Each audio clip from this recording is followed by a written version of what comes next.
Close your eyes and imagine standing before the Great Pyramid of Giza as the sun rises over the desert, painting the ancient stones in shades of gold and amber. Before you stands a monument so old that it was already ancient when Cleopatra walked the earth. The pyramids we see today are closer in time to us than they were to Cleopatra. This is a civilization that lasted for over 3,000 years, longer than the time from the birth of Christ to today. Tonight, we journey to ancient Egypt, the land of pharaohs and pyramids, of hieroglyphs and mummies, of gods with animal heads and temples that reach toward the sky. This is the civilization that built monuments so massive they still stand after 4,500 years. The civilization that developed writing, medicine, mathematics, and art while much of the world still lived in primitive conditions. The civilization that believed death was not an ending but a doorway to eternal life. Ancient Egypt gave us the calendar we still use, medical practices that doctors still employ, architectural principles that engineers still study, and artwork that museums treasure as humanity's greatest cultural achievements. The pharaohs who ruled this land commanded resources and labor on a scale that defies imagination. The priests who served their gods possessed knowledge that took lifetimes to master. The scribes who recorded everything created a window into the past that allows us to know ancient Egypt better than almost any other ancient civilization. Let the gentle flow of the Nile, the river that gave Egypt life for thousands of years, guide you into peaceful sleep as we explore 99 fascinating facts about ancient Egypt, the civilization that conquered death itself. Fact 1. Ancient Egypt was one of the longest-lasting civilizations in human history, enduring for over 3,000 years from approximately 3,100 BCE when Upper and Lower Egypt were unified under the first pharaoh, to 30 BCE when Cleopatra died and Egypt became a Roman province. To put this in perspective, the entire span of time from the birth of Jesus Christ to today is only about 2,000 years. Ancient Egypt lasted half again as long as all of Christianity. The Great Pyramid was built around 2560 BCE, and when Cleopatra visited it as a tourist attraction, it was already more ancient to her than Cleopatra is to us. This extraordinary longevity means Egyptian civilization witnessed the rise and fall of countless other civilizations, remaining a constant presence in the ancient world for millennia. Fact 2. The Nile River was the absolute foundation of Egyptian civilization, the reason Egypt could exist at all in the middle of the Sahara Desert. The ancient Greek historian Herodotus famously called Egypt the gift of the Nile, and he was absolutely right. Every year, like clockwork, the Nile would flood, depositing rich, dark silt across the floodplain that created incredibly fertile farmland in a narrow strip along the river. Beyond this green ribbon of life stretched endless desert in every direction. The Egyptians divided their world into Kemet, the black land enriched by Nile silt where people could live and farm, and Dishret, the red land of the desert where nothing grew and only the dead were buried. Without the Nile's annual flood, there would be no Egypt, no pharaohs, no pyramids. The entire civilization depended on the river's gift of water and fertile soil in an otherwise uninhabitable wasteland. Fact 3. The Great Pyramid of Giza, built as a tomb for Pharaoh Khufu around 2560 BCE, was the tallest human-made structure in the world for over 3,800 years, until the Lincoln Cathedral was completed in England in 1311 CE. The pyramid originally stood 481 feet tall and was built from approximately 2.3 million blocks of limestone and granite, each weighing between 2.5 and 15 tons. The precision of its construction is astounding. The base is level to within just over half an inch across its 756-foot sides. The sides are aligned almost perfectly with true north, south, east, and west, with an error of less than 1/15 of a degree. How the ancient Egyptians achieved this precision with Bronze Age tools remains partially mysterious. The pyramid's construction required sophisticated mathematics, engineering, logistics, and the coordination of thousands of workers over approximately 20 years. It stands as a testament to what human beings can achieve with determination, organization, and massive resources. Fact 4. Contrary to popular belief reinforced by Hollywood movies, the pyramids were not built by slaves but by paid Egyptian workers who were well-fed, housed in workers' villages near the construction sites, and given medical care. Archaeological evidence from workers' cemeteries shows that injured workers received treatment, including complex surgeries. Workers' graffiti on pyramid blocks shows they organized into competing teams with names like the Drunkards of Menkor or Friends of Khufu, suggesting team pride and competition rather than forced labor. The workers were likely farmers who labored on pyramid construction during the annual flood season when their fields were underwater and they couldn't farm. Working on the Pharaohs' eternal monument was considered both an honor and a way to ensure the gods would bless Egypt with continued prosperity. The pyramid builders were not suffering slaves, but citizens performing their civic and religious duty while earning a living. Fact 5. Ancient Egyptian civilization was remarkably stable and conservative, with core beliefs, artistic styles, and social structures remaining largely unchanged for thousands of years. The hieroglyphic writing system invented around 3200 BCE was still being used over 3,000 years later. Artistic conventions established in the early dynastic period, like depicting people with heads in profile but eyes looking forward, bodies facing forward but legs in profile, remained the standard style for millennia. Religious beliefs about gods, the afterlife, and the pharaoh's divine nature persisted across countless generations. This continuity is almost unparalleled in human history. While other civilizations rose, transformed, and disappeared, Egypt remained fundamentally Egyptian. This stability came from geographic isolation protected by deserts, the reliable rhythm of the Nile's flood cycle, and a powerful conservative priesthood that resisted change. For an ancient Egyptian, the world their great-great-grandparents lived in would have been remarkably similar to their own world, a continuity we can barely imagine in our rapidly changing modern era. Fact 6. The ancient Egyptians were obsessed with death, or more accurately, with defeating death and achieving eternal life.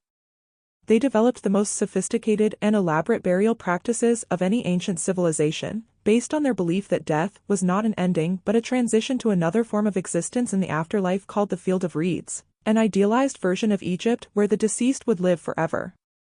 To achieve this eternal life, several things were necessary. First, the body had to be preserved through mummification. Second, the deceased needed a tomb stocked with everything necessary for the afterlife: food, drink, furniture, clothing, servants in the form of Shabti statues that would magically come to life, and extensive magical spells written on tomb walls or papyrus. Third, the deceased's name had to be preserved and spoken, as Egyptians believed that to be forgotten was to truly die. Fourth, surviving family members had to make regular offerings of food and drink at the tomb. This elaborate system meant that death, rather than being the end of life, was the beginning of the most important journey a person would ever take. Fact 7. Mummification was a complex 70-day process that turned a decaying corpse into a preserved body that could last for eternity. The process began with the removal of internal organs, which would decay quickly. The brain was pulled out through the nose using long hooks, a gruesome but necessary procedure. The lungs, liver, stomach, and intestines were removed through an incision in the left side, washed, dried, and placed in 4 canopic jars, protected by 4 gods. The heart, however, was always left inside the body because Egyptians believed the heart was the seat of intelligence and emotion, needed for the afterlife. The body was then covered completely in natron, a type of salt, which dried out all moisture over 40 days. After drying, the body was washed, packed with linen and sawdust to maintain its shape, and wrapped in hundreds of yards of linen strips. Between the layers of wrapping, priests placed amulets and spoke powerful spells to protect the deceased. The whole process was accompanied by religious rituals and spells designed to prepare the deceased for the afterlife. The resulting mummy could survive for thousands of years, as we know from the many mummies that still exist in museums today. Fact 8. The ancient Egyptians worshipped a vast pantheon of gods and goddesses, with estimates ranging from 700 to over 2,000 deities, depending on how you count local and regional variations. These gods often had animal heads on human bodies, representing their powers and attributes. Ra, the sun god, had a falcon head and traveled across the sky each day in his solar boat. Anubis, god of mummification and the dead, had a jackal head because jackals were often seen in cemeteries. Batet, goddess of home and fertility, had a cat head. Thoth, god of wisdom and writing, had an ibis head. These animal associations weren't just symbolic. Egyptians believed the gods could manifest in these animal forms. Some gods could combine with others, like Ammonius Ra, a combination of the creator god Ammonius and sun god Ra. The complexity of Egyptian religion, with gods that could merge, transform, and take multiple forms simultaneously, seems strange to us but made perfect sense within Egyptian theology. Major gods had temples staffed by thousands of priests who served them daily, performing rituals to maintain Ma'at, the cosmic order that kept the universe functioning properly. Fact 9.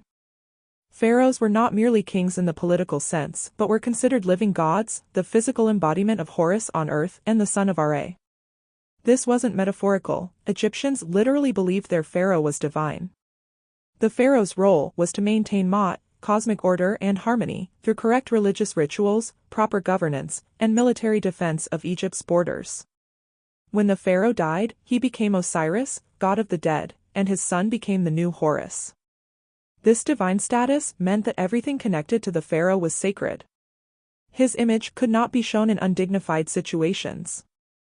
His name was so powerful that just speaking it could invoke his presence. Enemies tried to destroy statues and inscriptions of defeated pharaohs to magically destroy their power. The pharaoh owned all of Egypt, all its land and resources, at least in theory. While the actual administration was handled by viziers, priests, and bureaucrats, the pharaoh's divine authority legitimized the entire political and social system. To rebel against the pharaoh wasn't just treason, it was blasphemy against the gods themselves. Fact 10. Cleopatra VII, the famous queen who had affairs with Julius Caesar and Mark Antony, was actually Greek, not ethnically Egyptian.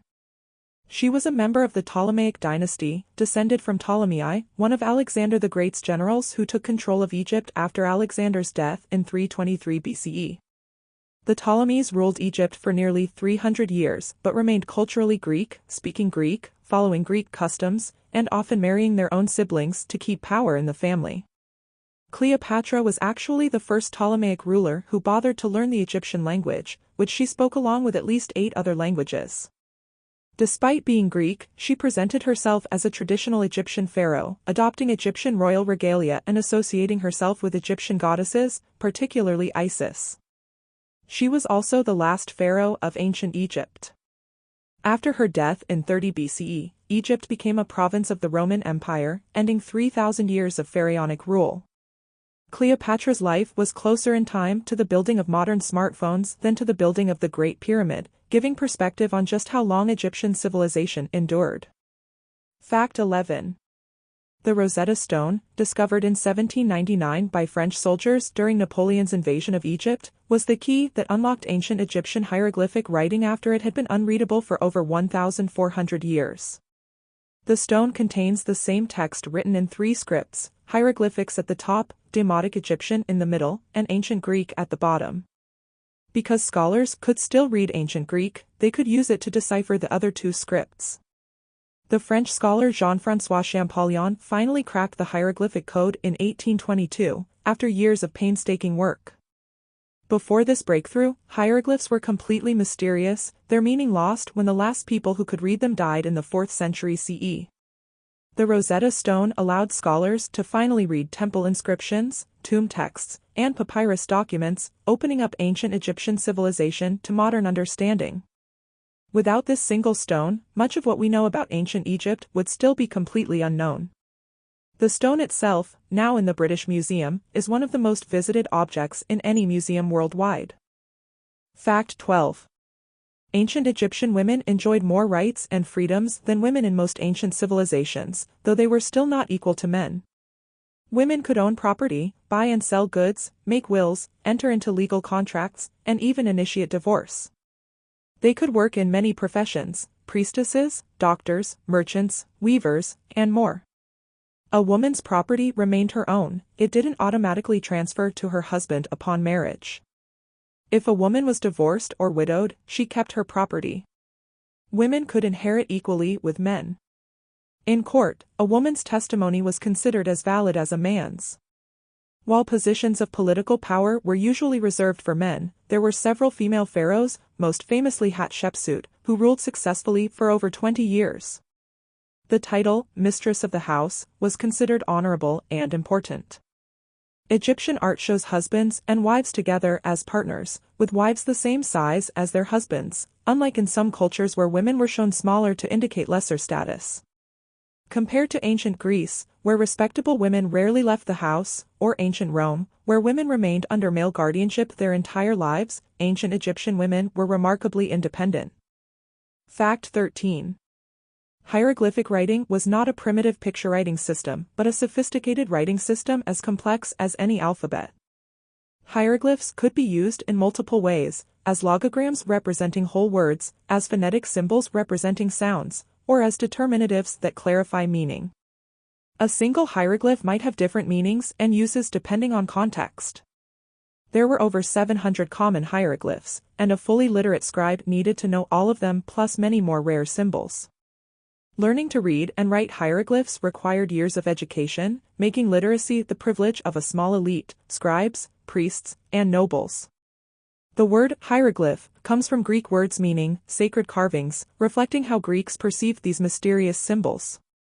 Egyptians themselves called hieroglyphs words of the gods.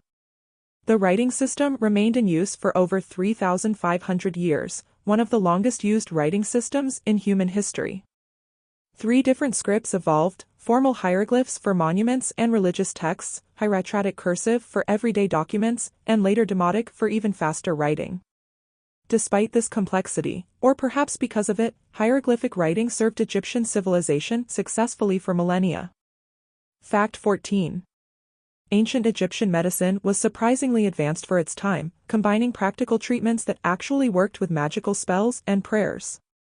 Egyptian doctors could perform surgery, set broken bones, treat wounds, diagnose diseases, and prescribe medications made from hundreds of different plants and minerals. Medical papyri that survive today describe treatments for everything from crocodile bites to pregnancy complications to eye diseases. Egyptian doctors knew that the heart pumped blood and that pulse could indicate health problems. They performed dental procedures, including filling cavities and treating abscesses. Some medical procedures were remarkably sophisticated, trepanation drilling holes in the skull to relieve pressure, which some patients survived as shown by healed skull bones. Egyptian doctors also prescribed birth control, using various methods including pessaries made from crocodile dung mixed with honey. While the crocodile dung was useless, the acidity might have had some spermicidal effect. Egyptian medical knowledge spread throughout the ancient world, and Greek doctors like Hippocrates and Galen studied Egyptian medical texts. Some Egyptian treatments, like using willow bark which contains salicin, the active ingredient in aspirin, were genuinely effective and have parallels in modern medicine. Fact 15. The ancient Egyptians invented a calendar very similar to the one we use today. They created a 365-day calendar divided into 12 months of 30 days each, plus 5 extra days at the end of the year. This was more accurate than the lunar calendars most ancient peoples used, which constantly fell out of sync with the seasons. The Egyptian calendar was based on the annual flooding of the Nile and the rising of the star Sirius, which coincided with the flood season. While their calendar was extremely useful and was eventually adopted with modifications by the Romans and then by us, it was actually slightly inaccurate, being about 6 hours short of the true solar year. This meant it gradually drifted out of alignment over centuries. The Romans later added the leap year concept to fix this problem, creating the Julian calendar, which with further refinement became our Gregorian calendar. But the basic structure of 12 months and 365 days comes directly from ancient Egypt, invented over 5,000 years ago. This calendar was one of ancient Egypt's most important and lasting contributions to human civilization. Fact 16. The Valley of the Kings, located on the west bank of the Nile near Luxor, contains the tombs of most New Kingdom pharaohs from approximately 1550 to 1070 BCE. Unlike the obvious pyramids of earlier periods, these tombs were cut deep into rock cliffs, hidden and sealed, in an attempt to protect them from tomb robbers. Despite these precautions, almost every tomb was robbed in ancient times, except for one, the tomb of Tutankhamun. When archaeologist Howard Carter discovered Tut's nearly intact tomb in 1922, it caused a worldwide sensation. The tomb contained over 5,000 objects: golden shrines, a solid gold coffin, jewelry, furniture, chariots, weapons, clothing, food, wine, and countless other items meant to supply the pharaoh in the afterlife. The famous Golden Death Mask of Tutankhamun, one of the most recognizable artifacts from ancient Egypt, was just one item among thousands. What makes this discovery even more remarkable is that Tutankhamun was a minor, short-reigned pharaoh who died young. His tomb was relatively modest compared to the tombs of great pharaohs like Ramesses II or Seti I. Imagining what those major tombs contained before they were robbed is almost impossible. Tut's tomb gives us a glimpse of the incredible wealth and artistry of ancient Egypt at its peak. Fact 17. Ancient Egyptians loved cats, keeping them as pets, honoring them in art and religion, and even mummifying them for burial. The goddess Batet, protector of the home and symbol of joy and fertility, was depicted as a cat or a woman with a cat's head. Cats were valued practically because they killed mice and rats that threatened grain stores, but they became more than just pest control. Families kept cats as beloved pets, gave them names, mourned when they died, and mummified them to accompany their owners in the afterlife or as offerings to Batet. At the Temple of Batet in Bubastis, archaeologists have found cemeteries containing hundreds of thousands of mummified cats. Killing a cat, even accidentally, could be punished by death. When a house cat died, family members would shave their eyebrows as a sign of mourning. The ancient Greek historian Herodotus wrote that when a house was on fire, Egyptians were more concerned with rescuing their cats than putting out the fire. While this might be an exaggeration, it reflects how seriously Egyptians took their love of cats. This ancient Egyptian devotion to cats has echoed through history, and some argue it's why cats remain so popular as pets today. Fact 18. The ancient Egyptians invented papyrus, the first practical writing surface that could be rolled or folded, making books and extensive record-keeping possible. Papyrus was made from the papyrus plant that grew abundantly along the Nile. The plant's stem was cut into strips, which were laid side by side, then another layer was laid perpendicular on top. The strips were pressed together, and the plant's natural juice acted as glue, bonding them into sheets. These sheets could be joined to create rolls up to 100 feet long. Papyrus was expensive but less expensive than parchment made from animal skins, and it was much lighter and easier to use than clay tablets. Egyptian scribes wrote on papyrus with reed brushes dipped in ink made from soot or ochre. The Egyptians' monopoly on papyrus production made them wealthy, as papyrus was exported throughout the Mediterranean world. The word paper derives from a papyrus, though modern paper is made by a completely different process from wood pulp. Papyrus remained the primary writing surface in the Mediterranean world for thousands of years, until parchment and eventually paper replaced it. Some ancient papyrus documents survive today, preserved by Egypt's dry climate, giving us direct access to Egyptian writing from thousands of years ago. Fact 19. The ancient Egyptians practiced dentistry, and many mummies show evidence of severe dental problems. Despite their advanced medical knowledge, Egyptian dental health was poor, primarily because their bread contained grit from sand and stone fragments that wore down tooth enamel. By middle age, many Egyptians had teeth worn down to the pulp, causing abscesses and infections. Some mummies show evidence of dental treatment, holes drilled to drain abscesses, missing teeth suggesting extraction, and even possible bridges made from gold wire. Dental pain must have been a common chronic problem for ancient Egyptians. Archaeological evidence shows that some people died from dental infections that spread to the jaw and beyond. Despite being one of the ancient world's most advanced civilizations, ancient Egypt couldn't solve the problem of tooth decay. Some pharaohs, despite having access to the best medical care available, suffered from terrible dental problems. Even King Tutankhamun, who died young, had dental issues. The lesson here is that even the most powerful people in an ancient civilization couldn't escape some basic health problems we can easily treat today. Fact 20.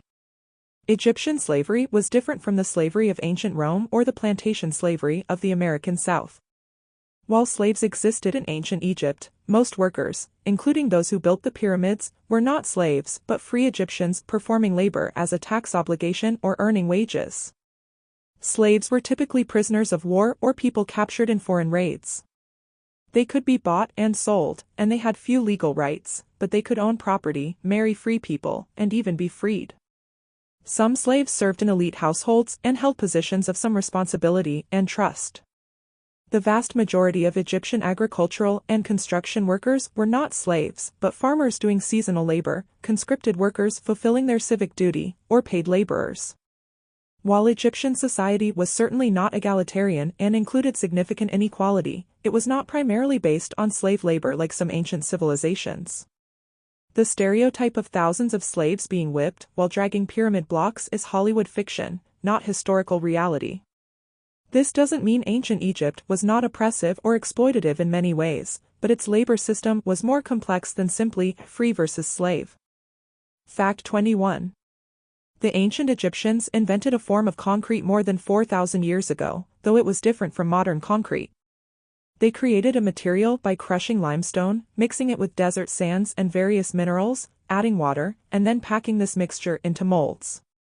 When it hardened, it formed blocks that were light enough to carry but strong enough for construction. Some researchers believe that some of the pyramid blocks, particularly the irregular ones in higher courses, were not carved but cast using this ancient concrete-like material. This theory is controversial, and most Egyptologists still believe all pyramid blocks were carved. However, the Egyptians definitely invented and used cement-like materials for various purposes. They also invented a form of mortar to bond stones together and a type of plaster for coating walls before painting them. These materials show sophisticated understanding of chemistry and materials science. The fact that many Egyptian structures still stand after thousands of years testifies to the quality of their construction materials and techniques. Modern engineers study ancient Egyptian construction methods, sometimes finding that the ancient techniques were more durable than modern ones. Fact 22. Ancient Egyptian art followed strict conventions that remained unchanged for thousands of years. The most obvious convention is the way humans were depicted, heads shown in profile, but with eyes looking forward, upper bodies facing forward, hips and legs in profile, both feet pointing the same direction. This wasn't because Egyptians couldn't draw realistically, it was a deliberate stylistic choice designed to show the most recognizable view of each body part. Size in Egyptian art indicated importance, not distance. Pharaohs were shown much larger than common people. Egyptians also used registers, horizontal lines dividing scenes into rows like a comic strip. Color had symbolic meaning, red represented evil or chaos, green meant fertility and life, yellow or gold represented the eternal and divine. Statues were carved in very specific poses with arms at sides, 1 foot forward, very straight posture. Artists followed pattern books that showed exactly how to draw different subjects. This resulted in an art style that looks very consistent across thousands of years. When the pharaoh Akhenaten briefly tried to change the art style, showing more realistic and sometimes unflattering depictions, it was revolutionary and controversial. After his death, traditional styles were quickly restored. This artistic conservatism paralleled the general cultural conservatism that helped Egyptian civilization remain stable for so long. Fact 23. The Sphinx, the massive statue with a lion's body and a human head located near the pyramids at Giza, is one of the world's most recognizable monuments, but it's also one of the most mysterious. We don't know for certain who built it, when it was built, or what it originally looked like. Most Egyptologists believe it was built around 2500 BCE during the reign of Pharaoh Khafre, whose face it may represent, but some researchers argue it could be older. The Sphinx's nose is missing, and while legend says Napoleon's troops shot it off, this is false. The nose was already missing centuries before Napoleon visited Egypt, probably destroyed by religious iconoclasts or simply weathered away. The Sphinx has been buried in sand up to its shoulders for most of its existence, only being fully excavated in modern times. Ancient Egyptians of later periods didn't know who built it and created their own myths about its origin, showing that even for them, it was already ancient and mysterious. Some believe the Sphinx was originally carved to represent a lion god and only later given a human head. The Sphinx has been renovated and restored many times throughout history, so what we see today is not entirely original. Despite being one of Egypt's most famous monuments, the Sphinx keeps its secrets. Fact 24. Ancient Egyptians wrote love poetry that sounds surprisingly modern in its emotions and themes. These poems, written on papyrus and pottery, express feelings of longing, desire, jealousy, and heartbreak that people can still relate to thousands of years later. One poem describes a lovesick person saying their heart races when they see their beloved, and they can't eat or sleep. Another compares the beloved to a beautiful garden. The poetry uses metaphors of animals, plants, and nature to describe romantic and sexual feelings. Some poems are quite erotic, describing physical attraction openly. These love poems show that ancient Egyptians experienced romantic love much as we do, with all its joy and pain. The poems also show that romantic love, not just arranged marriage for practical purposes, was valued and celebrated. Young people wrote love notes to each other. Some poems seem to be lyrics for songs that were sung while playing music. The survival of these intimate personal writings gives us a glimpse into the private emotional lives of ancient Egyptians, reminding us that despite all the differences in culture and time, human feelings remain constant. People 3,000 years ago fell in love, had their hearts broken, and expressed these feelings in poetry, just as people do today. Fact 25. Let yourself drift deeper into rest as we continue our journey through ancient Egypt. Imagine floating on a boat down the Nile as the sun sets, painting the sky in shades of orange and purple. Palm trees line the banks. The great temples and pyramids stand eternal in the distance. The sound of water lapping against your boat and birds calling from the shore creates a peaceful rhythm. This is the Egypt that endured for 3,000 years, where the river brought life to the desert and where people believed that death was just another journey. Fact 26. The ancient Egyptians invented toothpaste and breath mints. Their toothpaste was a powder made from crushed rock salt, mint, dried iris flowers, and pepper, which they rubbed on their teeth with their fingers or primitive toothbrushes made from frayed twigs. While this sounds abrasive and uncomfortable, it was actually somewhat effective at cleaning teeth. They also made breath mints from frankincense, myrrh, and cinnamon mixed with honey, shaped into small balls that could be chewed or dissolved in the mouth. Bad breath was considered very unpleasant, and remedies for it appear in multiple medical papyri. The Egyptians' concern with oral hygiene and fresh breath shows they cared about personal grooming and cleanliness. They also used natron salt mixed with water as a kind of mouthwash. While their dental health was poor due to gritty bread, they did make efforts to care for their teeth and breath. Some of their methods, like using herbs with antibacterial properties, had genuine medical benefit. The invention of toothpaste, even in its primitive form, is another example of Egyptian innovation in areas we might not expect from an ancient civilization. Fact 27. Ancient Egyptians wore wigs made from human hair, sheep's wool, or plant fibers. Both men and women, especially among the upper classes, often shaved their heads and wore wigs instead. This practice had several practical benefits. First, it was cooler in Egypt's hot climate. Second, it prevented head lice, which were a common problem. Third, wigs were easier to keep clean than hair, as they could be removed and washed or treated with scented oils and waxes. Fourth, wigs could be elaborate and expensive, showing wealth and status. Wigs came in many styles, short or long, black or with colored elements, simple or elaborately braided and decorated. Wealthy people owned multiple wigs for different occasions, like we own different outfits. Children typically wore their heads shaved except for one long braid called a sidelock of youth. Priests were usually completely bald, having shaved their heads and even their eyebrows as a sign of ritual purity. The emphasis on wigs shows the Egyptian concern with appearance, cleanliness, and social status.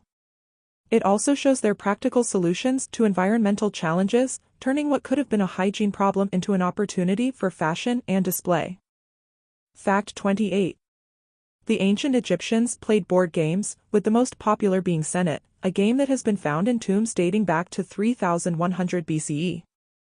The game board had 30 squares arranged in 3 rows of 10, and players moved pieces according to the throw of sticks or knucklebones that served as dice.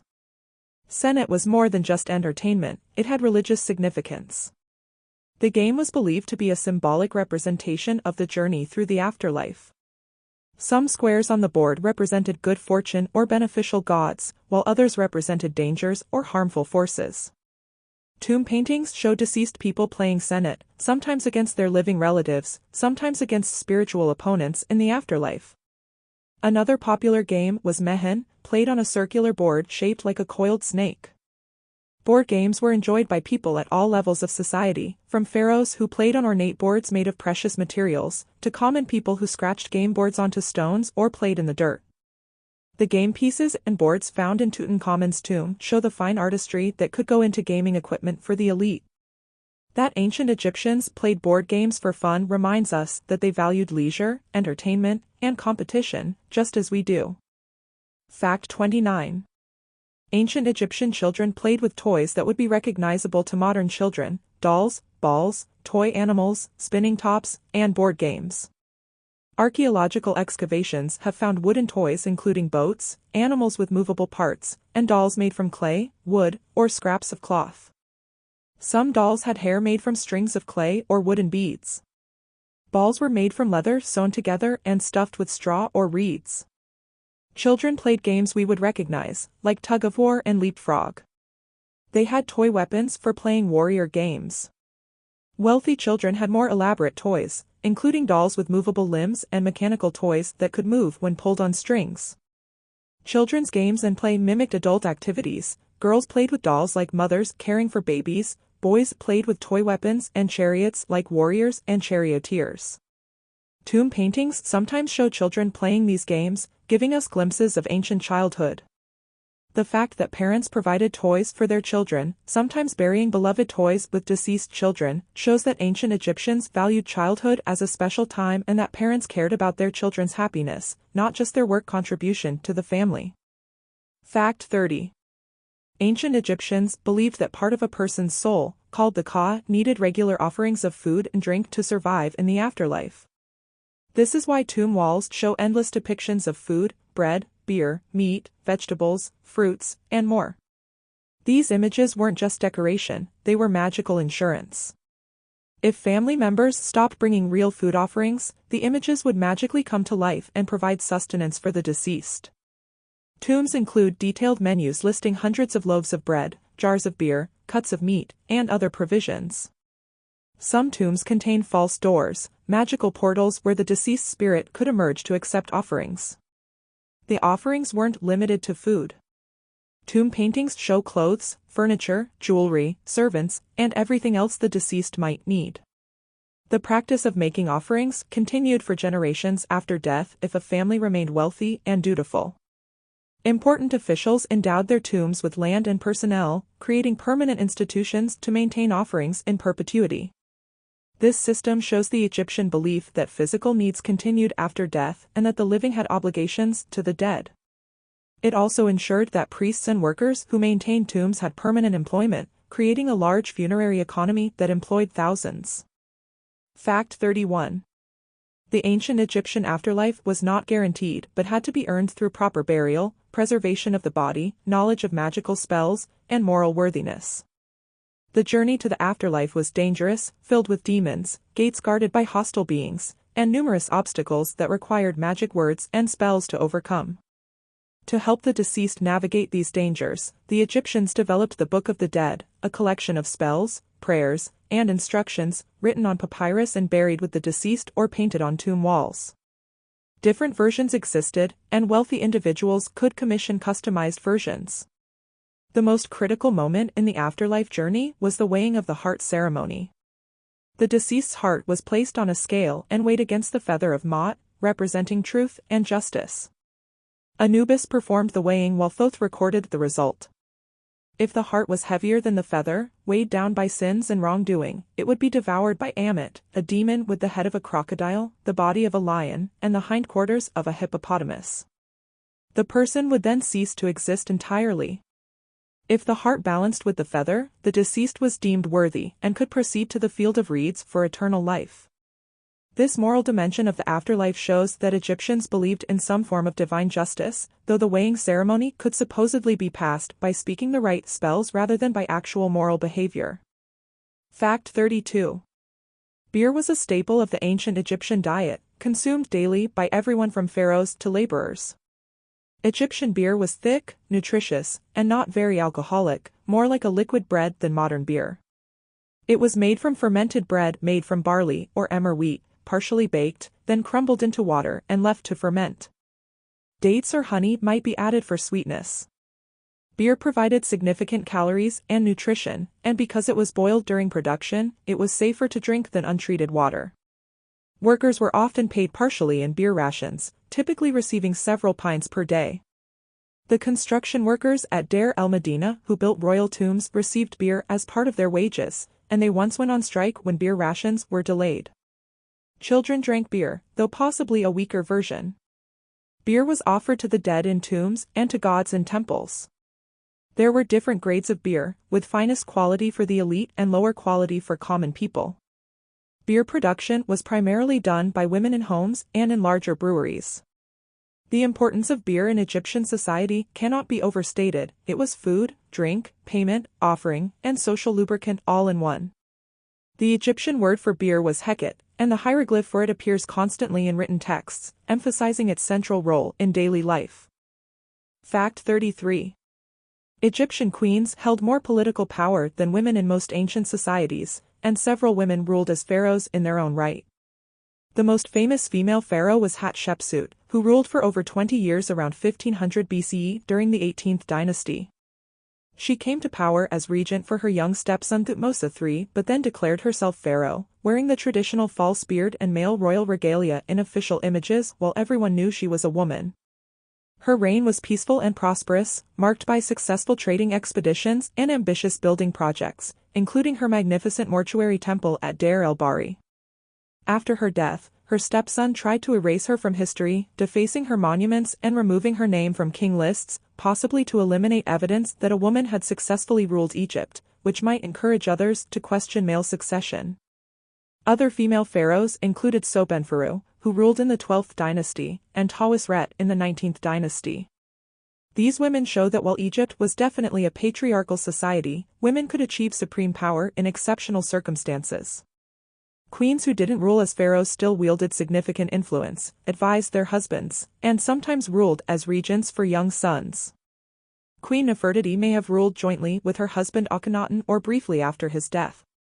The most famous queen, Cleopatra VII, was the last pharaoh before Roman conquest, remembered for her intelligence, political skill, and relationships with Julius Caesar and Mark Antony. Fact 34. The ancient Egyptians kept many animals as pets beyond just cats. Dogs were common companions, hunting partners, and guards. Tomb paintings and statues show dogs of several breeds, including ones resembling modern greyhounds and basenji. Dogs were given names, mourned when they died, and sometimes mummified and buried with their owners. Egyptians also kept monkeys as pets, importing them from the south. Baboons were associated with Thoth, god of wisdom, and were kept in temples. Some wealthy Egyptians kept exotic animals, gazelles, ibexes, hyenas trained for hunting, and even lions. Pharaohs kept collections of exotic animals, essentially early zoos, with lions, elephants, giraffes, and other animals captured during military campaigns or given as diplomatic gifts. Birds were kept as pets and for food, including ducks, geese, pigeons, and even cranes. Fish were kept in garden pools.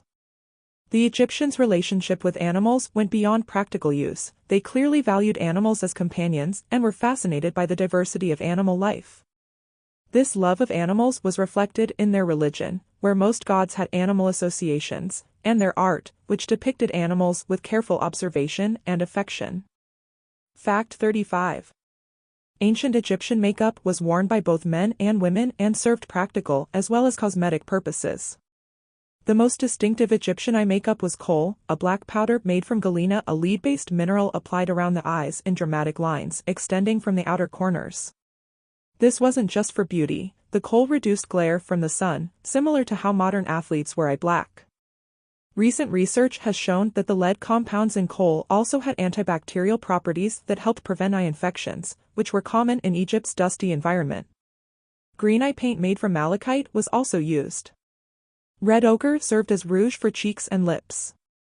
Both men and women wore this makeup, including pharaohs and common workers. Makeup was so important that workers received it as part of their payment. Cosmetics were stored in elaborate containers that were artistic objects in themselves. The Egyptians also used oils and perfumes liberally, made from plants, flowers, and animal products, mixed with fats to create salves that protected skin from the harsh sun. The emphasis on personal grooming and appearance shows that Egyptians valued beauty and presentation. Looking good wasn't vanity but a social expectation and a way to show respect to gods and other people. Fact 36. The process of building a pyramid began years before the first stone was laid, with complex planning, resource gathering, and site preparation. Engineers needed to choose a location on stable bedrock near the Nile for transporting materials but above the floodplain. They used wooden pegs and water-filled trenches to level the site with incredible accuracy. Stones were quarried, some locally, some from distant quarries requiring transport by boat and sledge. Copper tools were used to cut softer limestone, while harder granite required pounding with dolerite hammers. The blocks were probably moved on wooden sledges pulled by teams of workers, with the path lubricated by water to reduce friction.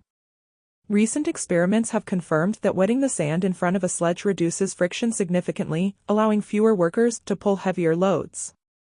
Ramps were used to raise blocks as the pyramid grew taller, though exactly what type of ramps remains debated: straight ramps, spiral ramps, or internal ramps. The precision of the construction, with blocks fitting together so tightly that a knife blade can't fit between them, required incredible skill and quality control. Supervisors marked blocks with annotations about their placement. Work crews competed for efficiency and quality, taking pride in their work. The logistics of feeding, housing, and coordinating thousands of workers for decades was a massive organizational challenge that required sophisticated administration. Fact 37. Ancient Egyptian mathematics was quite sophisticated, using a decimal system and achieving practical solutions to complex problems. They could calculate areas and volumes, essential for land surveying after Nile floods erased field boundaries annually. They calculated the slope of pyramid sides, the amount of stone needed for construction, and the rations needed for workers. Egyptian mathematics was primarily practical rather than theoretical, focused on solving real problems.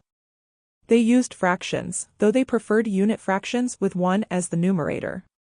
The Rhind mathematical papyrus, dating to about 1650 BCE, contains 84 mathematical problems with solutions, showing how Egyptians handled multiplication, division, fractions, and geometric problems. They knew the formula for the area of a circle and calculated pi as approximately 3.16, quite close to the true value. They could solve linear equations. Mathematics was essential for architects, builders, tax collectors, and administrators. The annual Nile flood required recalculating field boundaries, making geometry essential. Tax collectors needed arithmetic to calculate taxes. Builders needed geometry and calculation to design and construct buildings. This mathematical knowledge was taught in scribal schools and was part of the specialized knowledge that made scribes valuable and relatively well paid. The practical focus of Egyptian mathematics made it very useful, even if it didn't develop the theoretical abstractions of Greek mathematics that came later. Fact 38. The ancient Egyptians mapped the night sky and developed a sophisticated understanding of astronomy.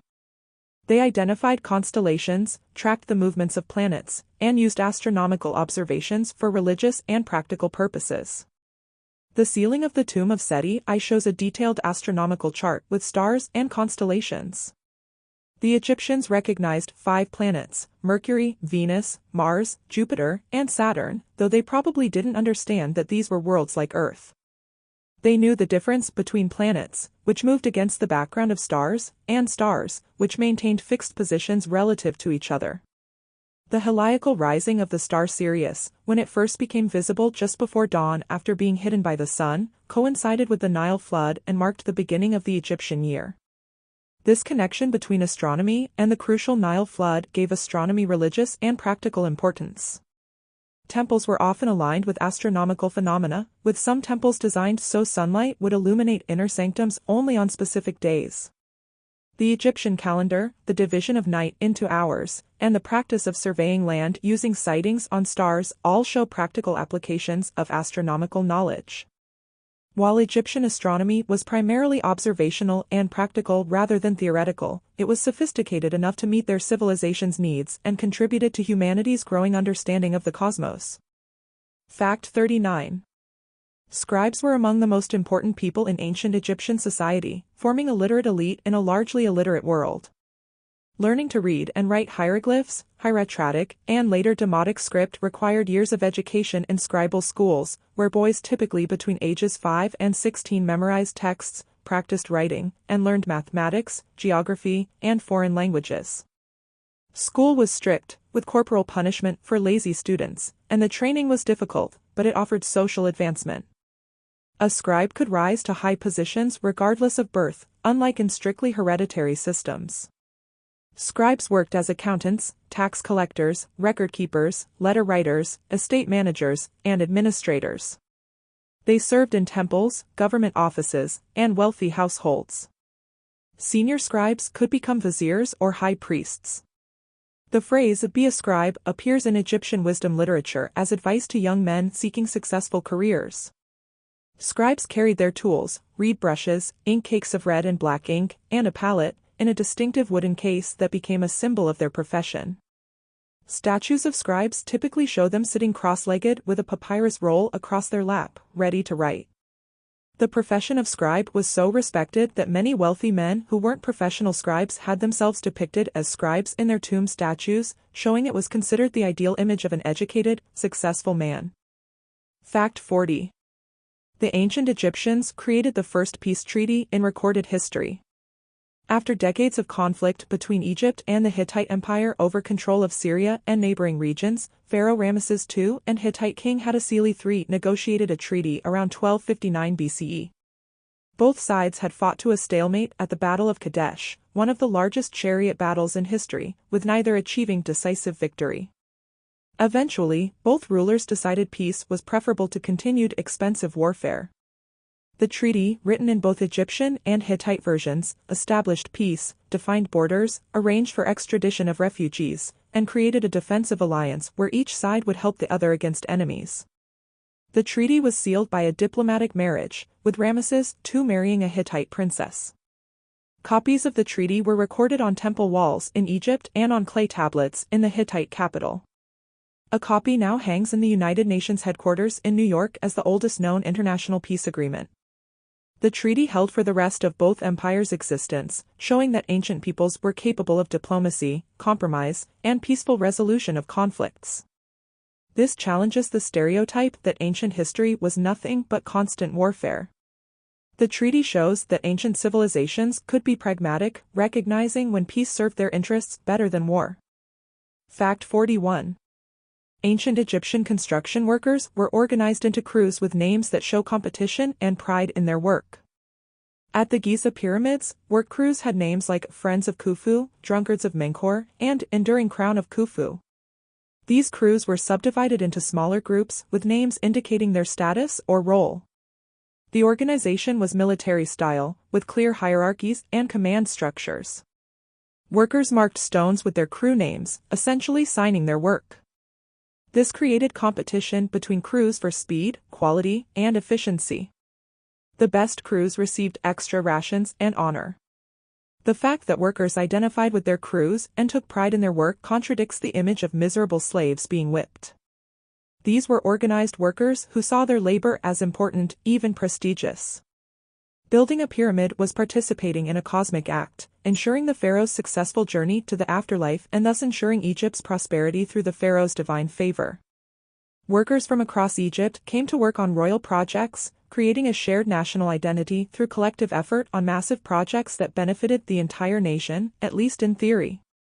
The organization of these massive projects, coordinating thousands of workers, delivering supplies, managing logistics, and maintaining quality control, required sophisticated administration that showed Egyptian organizational capabilities. Fact 42. The ancient Egyptian concept of truth, justice, and cosmic order was embodied in the goddess Ma'at, often depicted as a woman wearing an ostrich feather on her head. Ma'at represented everything being in its proper place and functioning correctly, the seasons progressing correctly, the Nile flooding on schedule, the sun rising each day, people fulfilling their social roles, justice being administered fairly, truth being told, and gods receiving proper worship. The pharaoh's primary duty was maintaining Ma'at through correct rituals, just governance, and defending Egypt from chaos, represented by the forces of Isfet. Every Egyptian was expected to live according to Ma'at, being truthful, fair, and fulfilling their duties. The concept of Mot shows that Egyptians believed in an ordered universe where everything had its place and purpose, and disrupting this order had cosmic consequences. This conservatism, this emphasis on maintaining proper order and tradition, partly explains why Egyptian civilization changed so slowly over thousands of years.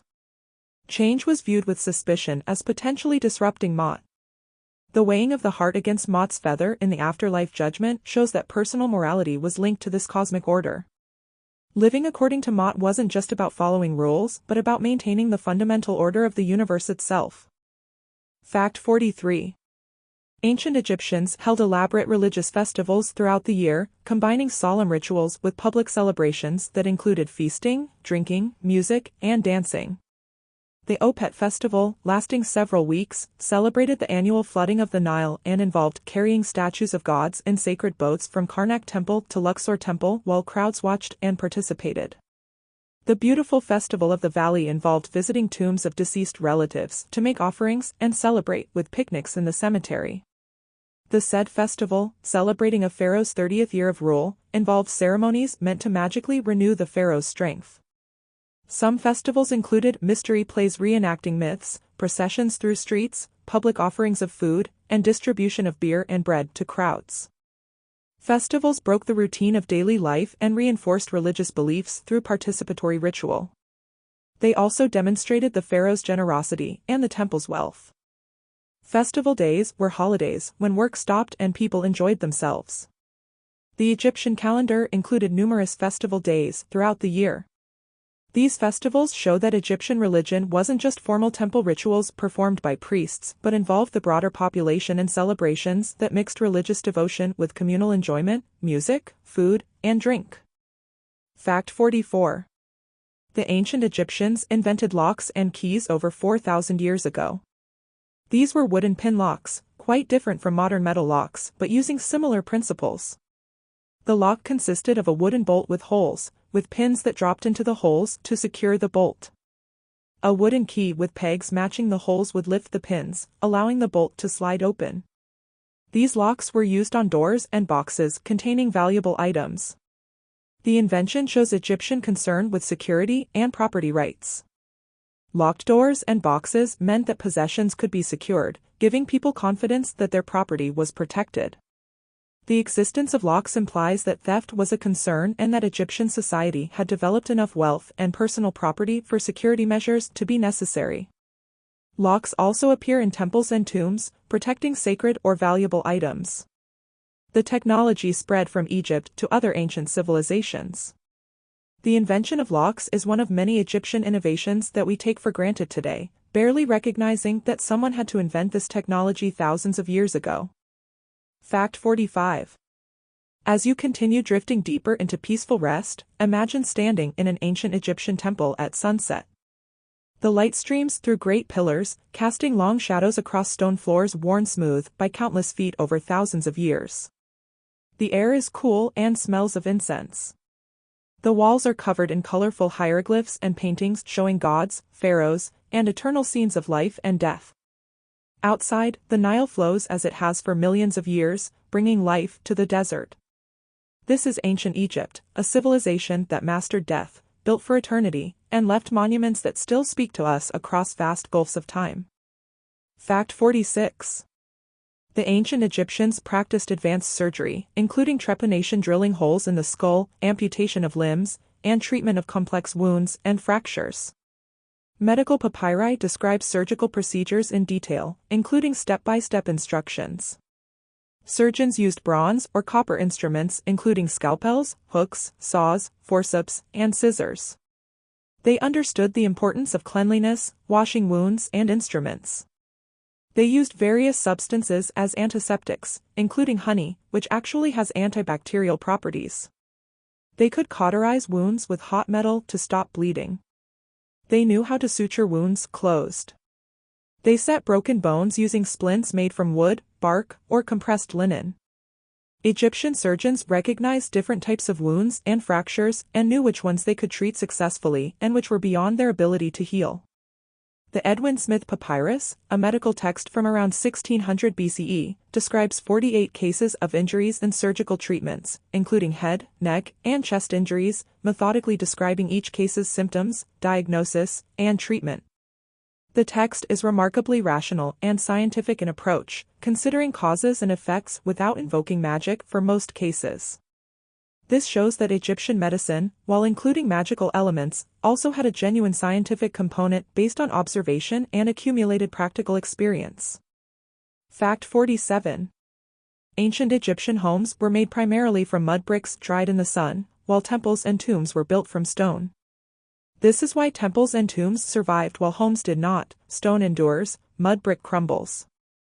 Most Egyptians lived in modest single-story homes with flat roofs that could be used as additional living space in cool evenings.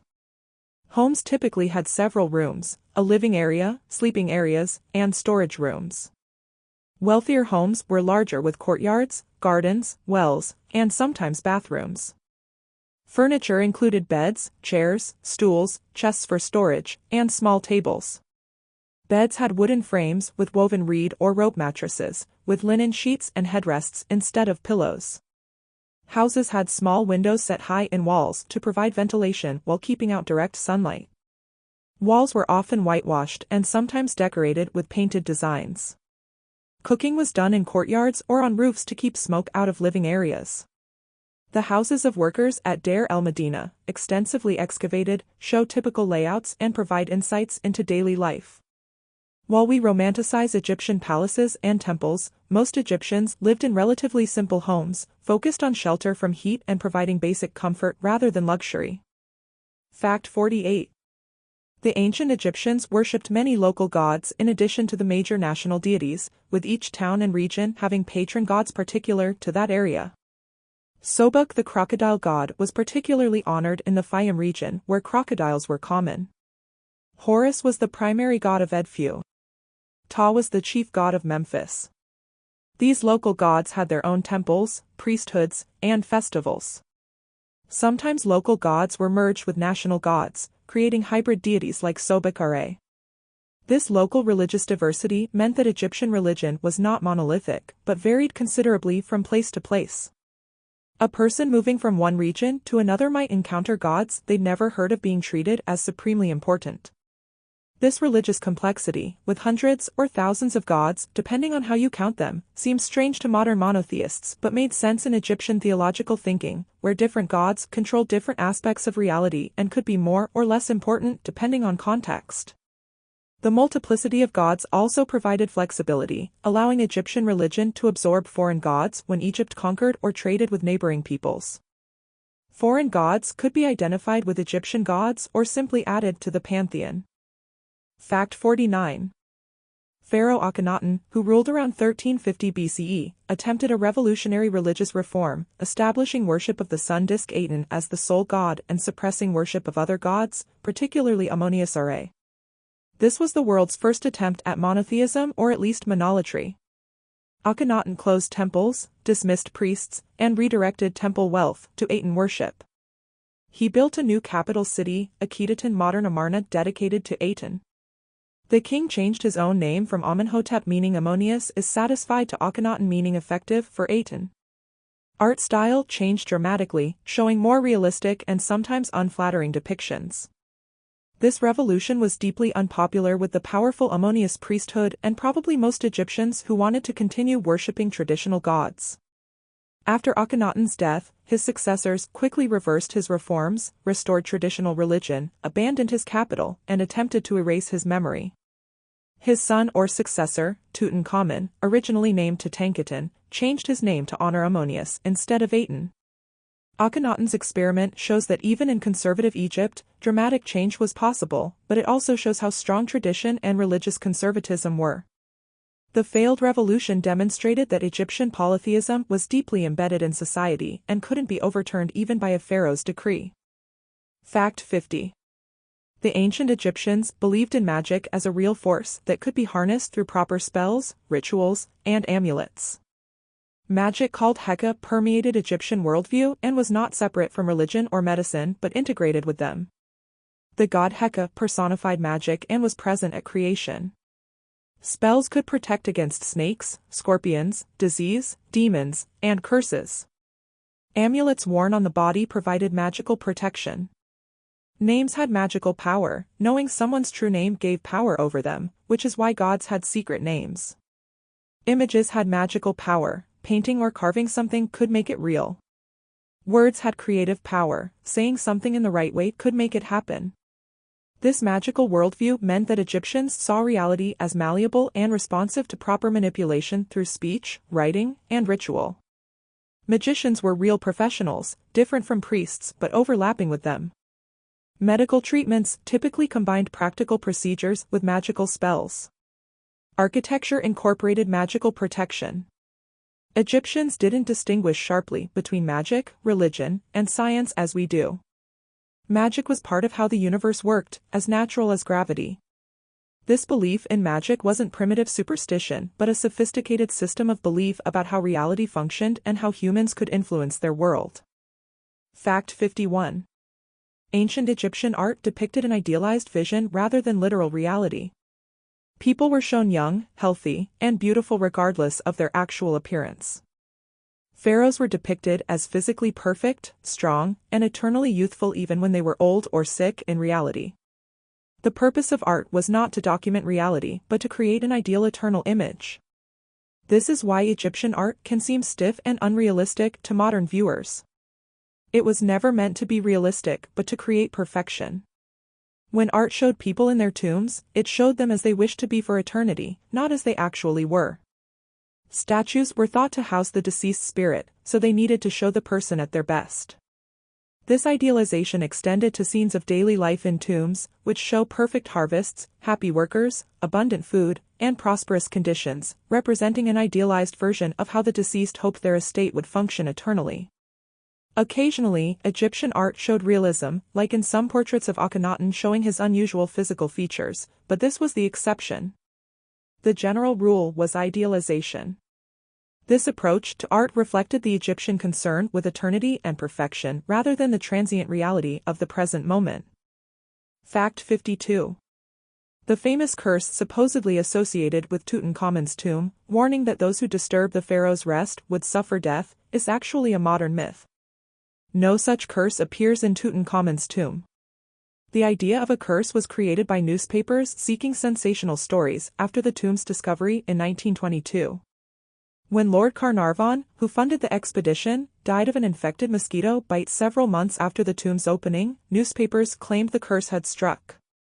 In reality, most people involved in opening the tomb lived long lives. Howard Carter, who actually opened the tomb and spent years working in it, lived another 17 years, dying at 64 from natural causes. Other team members lived into their 70s and 80s. Statistical analysis shows that people who entered the tomb didn't die at higher rates than matched populations. The curse story reflects modern fascination with Egyptian mysteries and supernatural themes, but has no basis in actual Egyptian beliefs or in the archaeological evidence. Real Egyptian curses existed, written on some tombs, but they were directed at tomb robbers and usually threatened eternal judgment before the gods rather than immediate death. The Tutankhamun curse is pure fiction, but it's become one of the most famous myths associated with ancient Egypt. Fact 53. Ancient Egyptian priests were not like modern clergy who provide spiritual guidance to believers. Instead, they were ritual specialists whose job was to serve the gods physically by maintaining temple daily rituals. Each morning, the high priest would enter the innermost sanctuary, break the seal on the shrine housing the god statue, wash and dress the statue, present it with food and drink offerings, and perform rituals while reciting prayers. This was considered essential to maintain Maat and keep the universe functioning properly. Different levels of priests had different roles and responsibilities. High priests were powerful political figures who controlled vast temple wealth. Lower-ranking priests performed specific ritual functions. Some priests served only part-time, serving in the temple for a month then returning to normal life for 3 months. Priests had to maintain ritual purity, bathing frequently, shaving their entire bodies, wearing only linen clothing, and following dietary restrictions. Women could be priestesses, particularly in cults of goddesses. The temple priesthood was a hereditary profession that could make families wealthy and powerful over generations.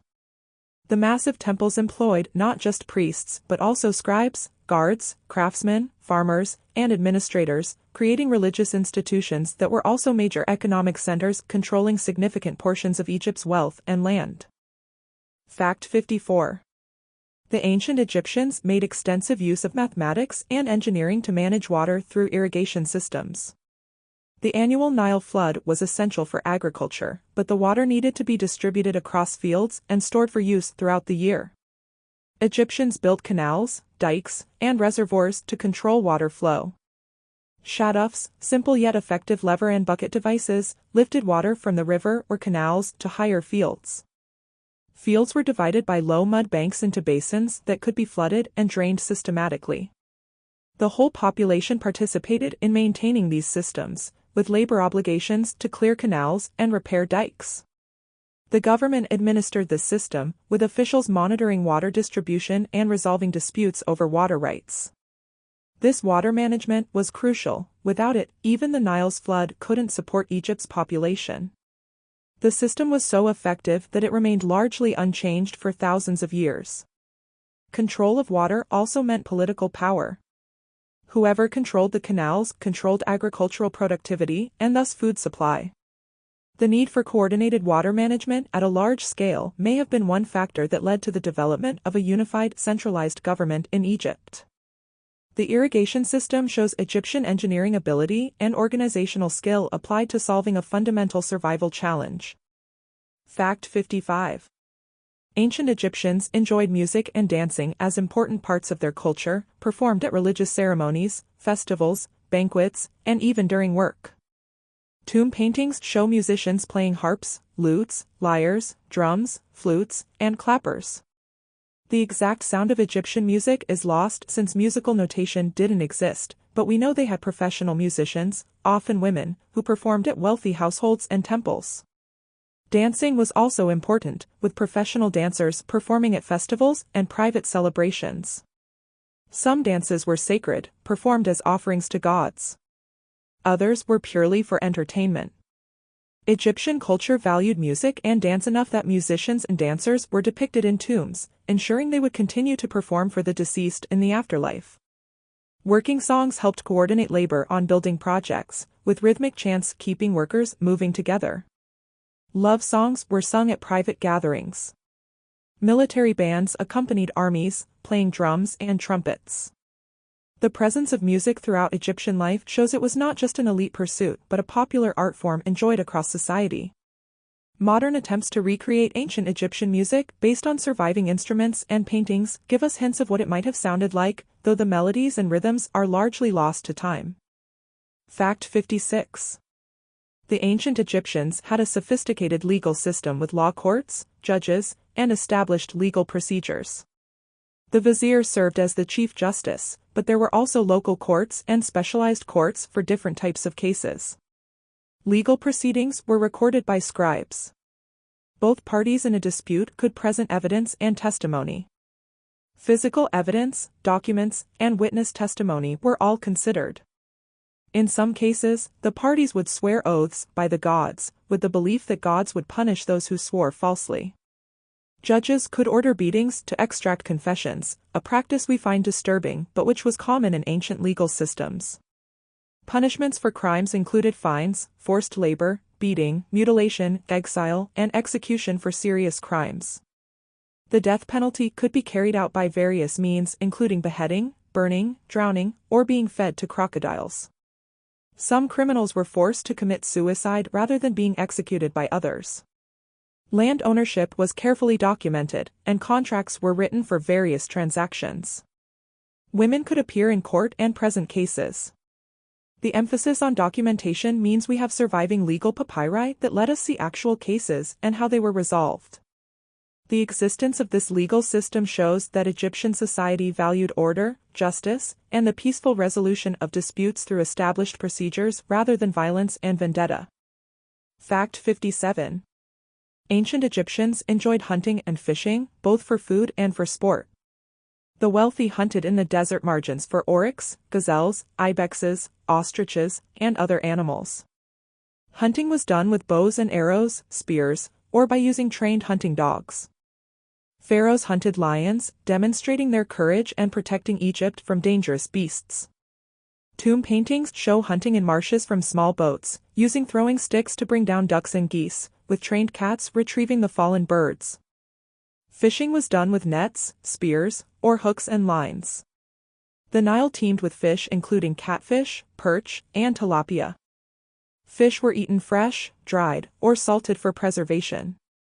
Hunting and fishing scenes in tombs weren't just documentation of activities but had symbolic meanings, with marshes representing chaos that the deceased, like the pharaoh, could master and control. The abundance of wildlife shown in these scenes also represented prosperity and plenty that the deceased hoped to enjoy in the afterlife. Hunting and fishing provided food for the wealthy while offering sport and recreation. For common people, fishing was an important source of protein. The Nile's resources, including fish and waterfowl, helped feed Egypt's population, supplementing agricultural products. Fact 58. The ancient Egyptian military evolved over time from militia forces to professional standing armies. In early periods, men could be conscripted for military service when needed, but by the New Kingdom, Egypt maintained professional soldiers. The military was divided into infantry and chariotry. Infantry used spears, axes, daggers, shields, and eventually swords. Archers were important, using powerful composite bows. Chariots, introduced around 1600 BCE, became the elite strike force of the army, each carrying a driver and an archer. Chariots were expensive and were symbols of status as well as weapons of war. Military campaigns were launched to secure Egypt's borders, capture resources, and extend Egyptian influence. Successful military commanders could rise to high positions, with some becoming pharaohs.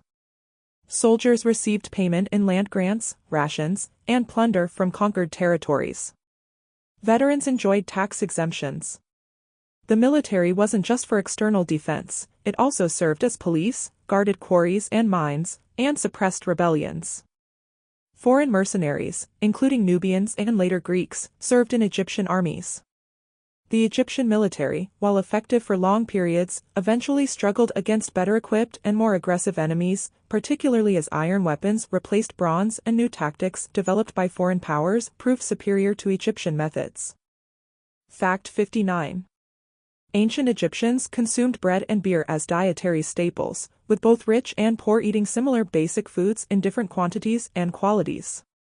Bread came in dozens of varieties, shapes, and flavors, from simple barley bread for workers to fine white wheat bread for the elite. Beer varied similarly in quality. Beyond these staples, diet included onions, garlic, leeks, lettuce, cucumbers, lentils, chickpeas, dates, figs, pomegranates, grapes, and melons. Fish was commonly eaten, though some religious restrictions applied in certain contexts. Meat was expensive and consumed mainly by the wealthy or during festivals: beef, mutton, goat, pork, duck, and goose. Honey served as a sweetener. Oils came from sesame, flax, and other plants. The diet was relatively healthy, providing adequate nutrition, though dental problems from gritty bread were common. Tomb paintings show elaborate banquet scenes with diverse foods, representing eternal feasting the deceased hoped to enjoy. The reality for most Egyptians was simpler, with bread, beer, onions, and occasionally fish or meat forming the basic diet. Seasonal variations affected availability. The annual Nile flood cycle meant agricultural seasons dictated what foods were available when.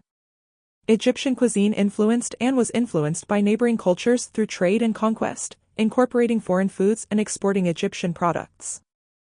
Fact 60. Ancient Egyptian concept of family emphasized multigenerational relationships, with respect for elders and duty to ancestors. Families typically included several generations living together or in close proximity. Children were valued and desired, with couples using various folk remedies for infertility. Large families were common, though child mortality was high, with perhaps half of children dying before age 5 from disease, accidents, or malnutrition. Those who survived childhood could live to 60 or beyond, though average life expectancy was much lower due to high infant and child mortality. Elderly parents were cared for by children, and mistreating aged parents was considered one of the worst sins. Wisdom literature repeatedly instructs children to honor and care for their parents. Ancestor veneration meant that family relationships extended beyond death, with living descendants maintaining tomb offerings for deceased relatives.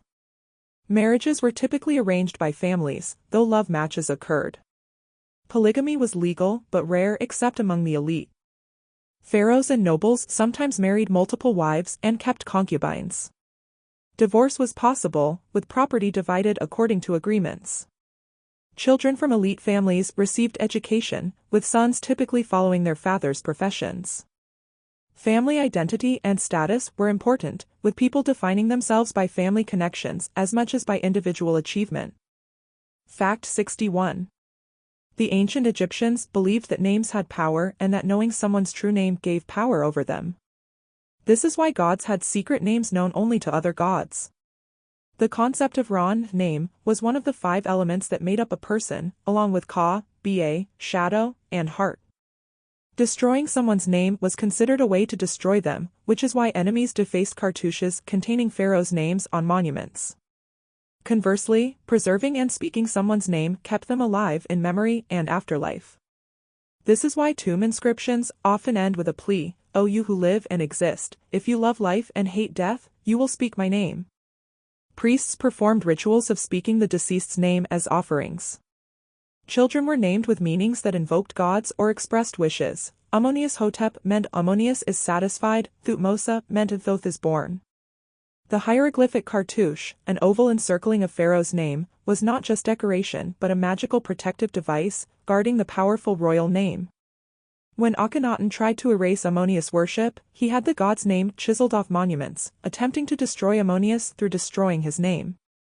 After Akhenaten's death, his enemies did the same to his name. This belief in the power of names shows how language and writing had magical significance in Egyptian thought, not just practical use for communication and record-keeping. Fact 62. Ancient Egyptian jewelry was not merely decorative but carried protective and magical meanings. Amulets in the shapes of gods, animals, and symbols were worn to provide specific protections. The scarab beetle represented rebirth and was one of the most common amulet forms. The Eye of Horus protected against injury and evil. The Ankh represented eternal life. The Djed pillar provided stability. Materials also had meanings. Gold represented eternal, incorruptible divine flesh, turquoise brought protection, lapis lazuli represented the night sky and heavens, carnelian had solar associations. Jewelry was worn by both the living and the dead, with elaborate pectorals, necklaces, bracelets, rings, and earrings found in wealthy tombs. Tutankhamun's tomb contained numerous pieces of elaborate jewelry showing exceptional craftsmanship. Jewelry making required sophisticated metalworking skills including filigree, granulation, soldering, and gem setting. Egyptian jewelers worked with gold, silver, copper, and later bronze, creating pieces that combined precious metals with semi-precious stones and glass. The beauty of Egyptian jewelry came not just from expensive materials but from skilled artistry and design. Many pieces found in tombs appear fresh and bright thousands of years later, showing the quality of preservation and craftsmanship. Fact 63. The ancient Egyptians used units of measurement that were standardized but based on body parts. The cubit, based on the length from elbow to fingertip, was the basic unit of length, standardized at about 52.4 centimeters or 20.6 inches.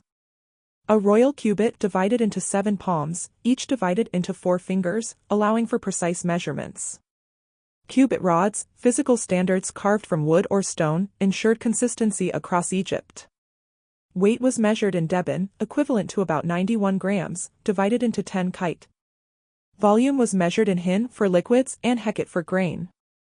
Having standardized measurements was essential for administration, architecture, trade, and taxation.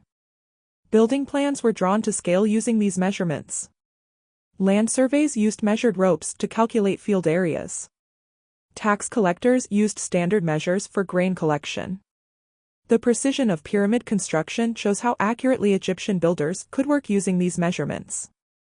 The fact that measurements were standardized across the entire kingdom shows centralized authority and sophisticated administration. Despite being based on body parts that naturally vary, the use of physical standards stored in temples ensured measurements remained consistent across generations.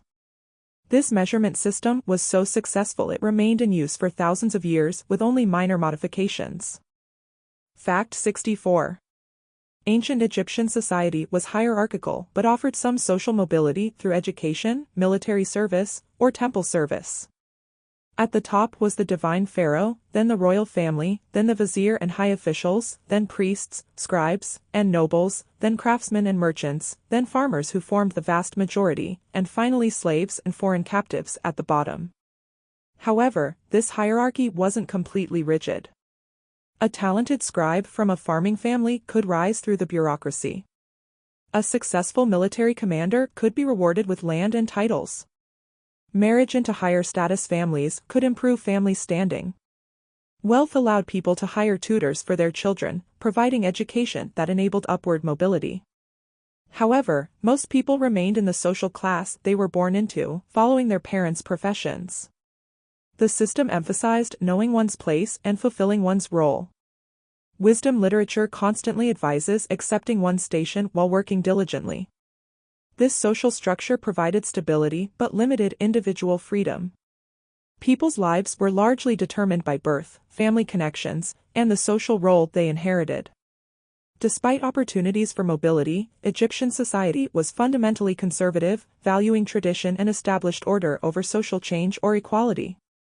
Fact 65. As you continue your journey through peaceful sleep, imagine sailing on the Nile on a papyrus reed boat as the sun sets golden over ancient Egypt. The shores pass by slowly, showing fields of green crops, palm trees swaying in the breeze, and distant temples with their massive pylons silhouetted against the evening sky. The water is calm, reflecting the colors of sunset. The gentle rocking of the boat and the soft sound of water are the only sensations. This is the eternal Egypt, the civilization that conquered time, that built for forever, that transformed death from an ending into a doorway. Fact 66. The ancient Egyptians believed that dreams were messages from the gods or the dead, providing warnings, prophecy, or guidance. Dream interpretation was a specialized skill, with professional dream interpreters consulting dream books that listed dreams and their meanings. Some dreams were considered good omens, others bad. Rituals existed to ward off evil dreams or to encourage good dreams. People could sleep in temples hoping for healing dreams where gods would appear and provide cures for illnesses. The practice of temple incubation, sleeping in temples to receive divine dreams, was important enough that temples had special sleeping chambers for this purpose. Dream books that survive on papyrus categorize dreams and provide interpretations, much like modern dream interpretation books, but with specifically Egyptian cultural meanings. For example, dreaming of a cat meant a good harvest, while dreaming of a hippopotamus meant danger. The belief in meaningful dreams shows that Egyptians saw the barrier between waking and sleeping, conscious and unconscious, as permeable, with the dream world being a place where divine and human realms could interact. Fact 67.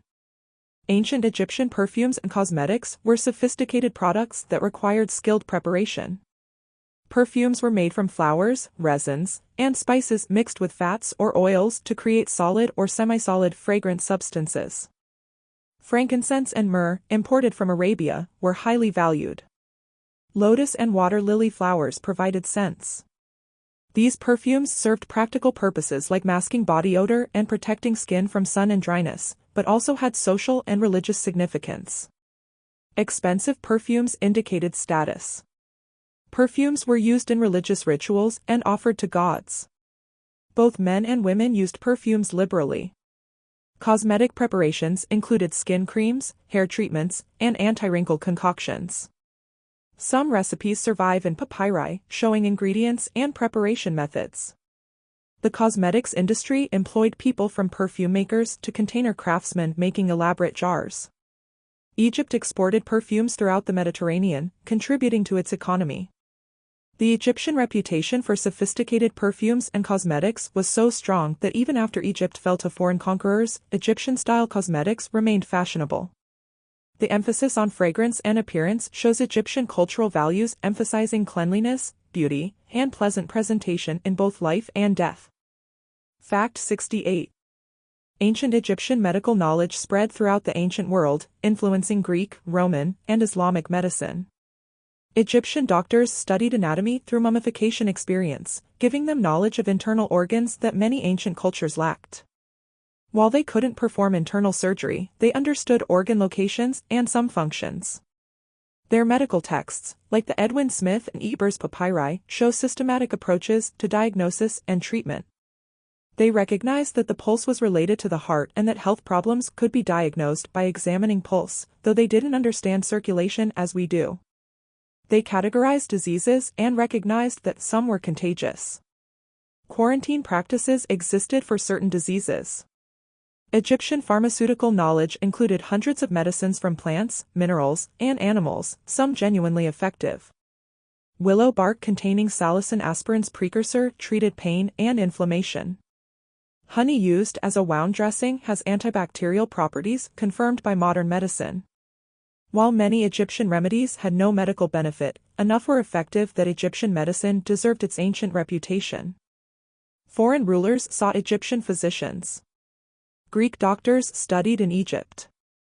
The hybrid of practical treatments and magical spells that characterized Egyptian medicine represented their worldview where natural and supernatural were not separate categories but intertwined aspects of reality.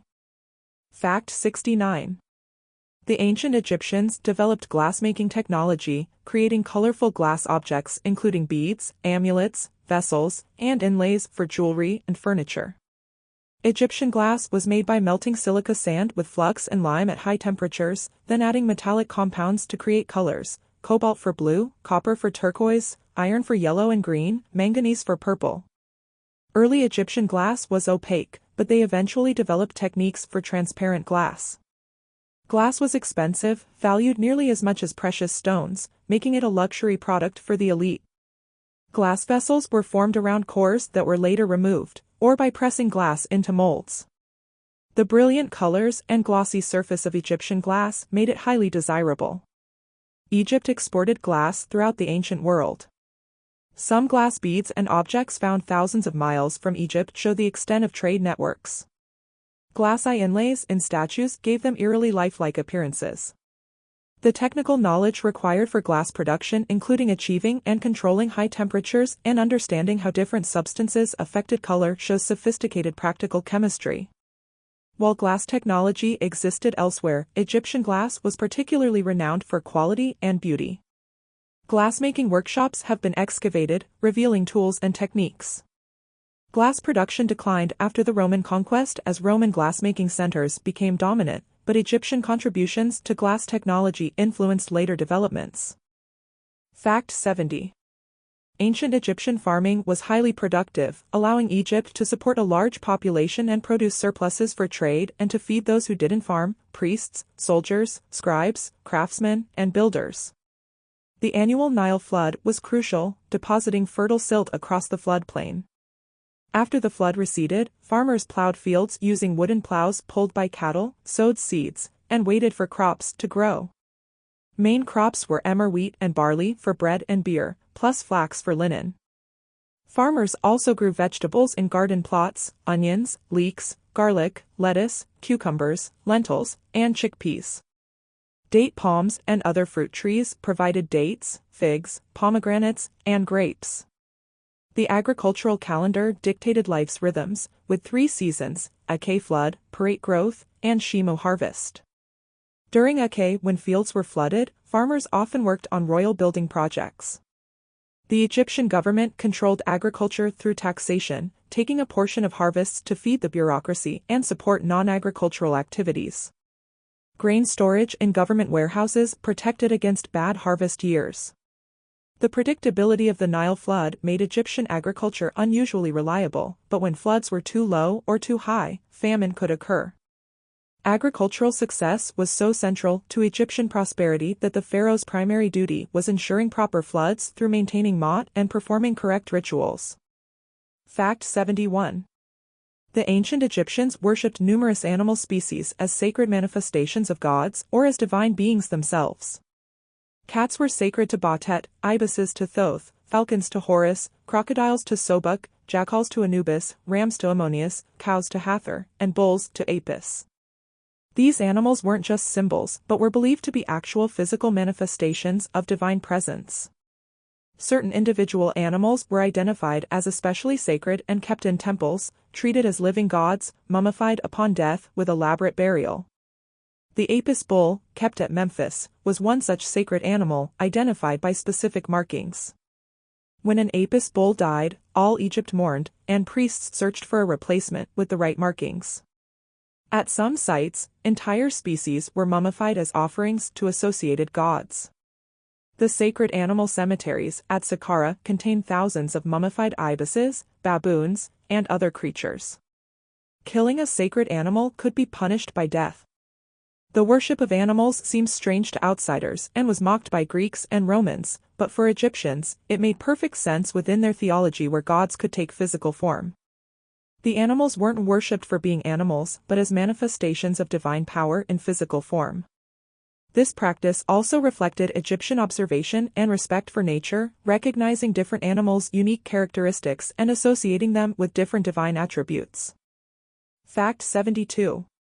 Ancient Egyptian understanding of time was both cyclical and linear. They recognized linear progression of history with king lists recording pharaohs in sequence, but they also saw time as cyclical with eternal recurrence. Each sunrise was the sun god's rebirth. Each pharaoh's death and succession reenacted Osiris's death and Horus's succession. The annual Nile flood repeated creation's emergence of land from primeval waters. Rituals reenacted mythological events, making past events present. This cyclical view meant that proper performance of rituals maintained cosmic order by ensuring natural cycles continued. Yet Egyptians also recorded historical events, recognized that present was different from past, and anticipated future developments. This combination of cyclical and linear time concepts might seem contradictory but coexisted in Egyptian thought. Their view of eternity wasn't endless time but timelessness where past, present, and future merged. The afterlife was eternal but also a repetition of earthly life. This complex temporal understanding influenced how they built for eternity, emphasizing permanence and repetition while also recording specific historical events and individuals. Egyptian monuments try to defeat time by creating eternal present where pharaohs live forever, gods receive offerings perpetually, and cosmic order is maintained infinitely. Fact 73. The ancient Egyptians engaged in extensive trade with neighboring regions and distant lands, importing materials Egypt lacked and exporting surplus grain and manufactured goods. Gold came from Nubia to the south, cedar wood from Lebanon, copper from Sinai, incense from Punt modern Somalia/Yemen area, lapis lazuli from Afghanistan, silver from Anatolia, and obsidian from multiple sources. Egyptian traders traveled by boat on the Nile, the Mediterranean, and the Red Sea, and by donkey caravan through deserts. Trade expeditions were royal enterprises or state-controlled, though private traders also existed. Egypt's wealth came partly from its agricultural productivity but also from its position connecting Africa, Asia, and the Mediterranean, allowing it to act as middleman. Egyptian manufactured goods, especially fine linen, papyrus, and glass, were exported.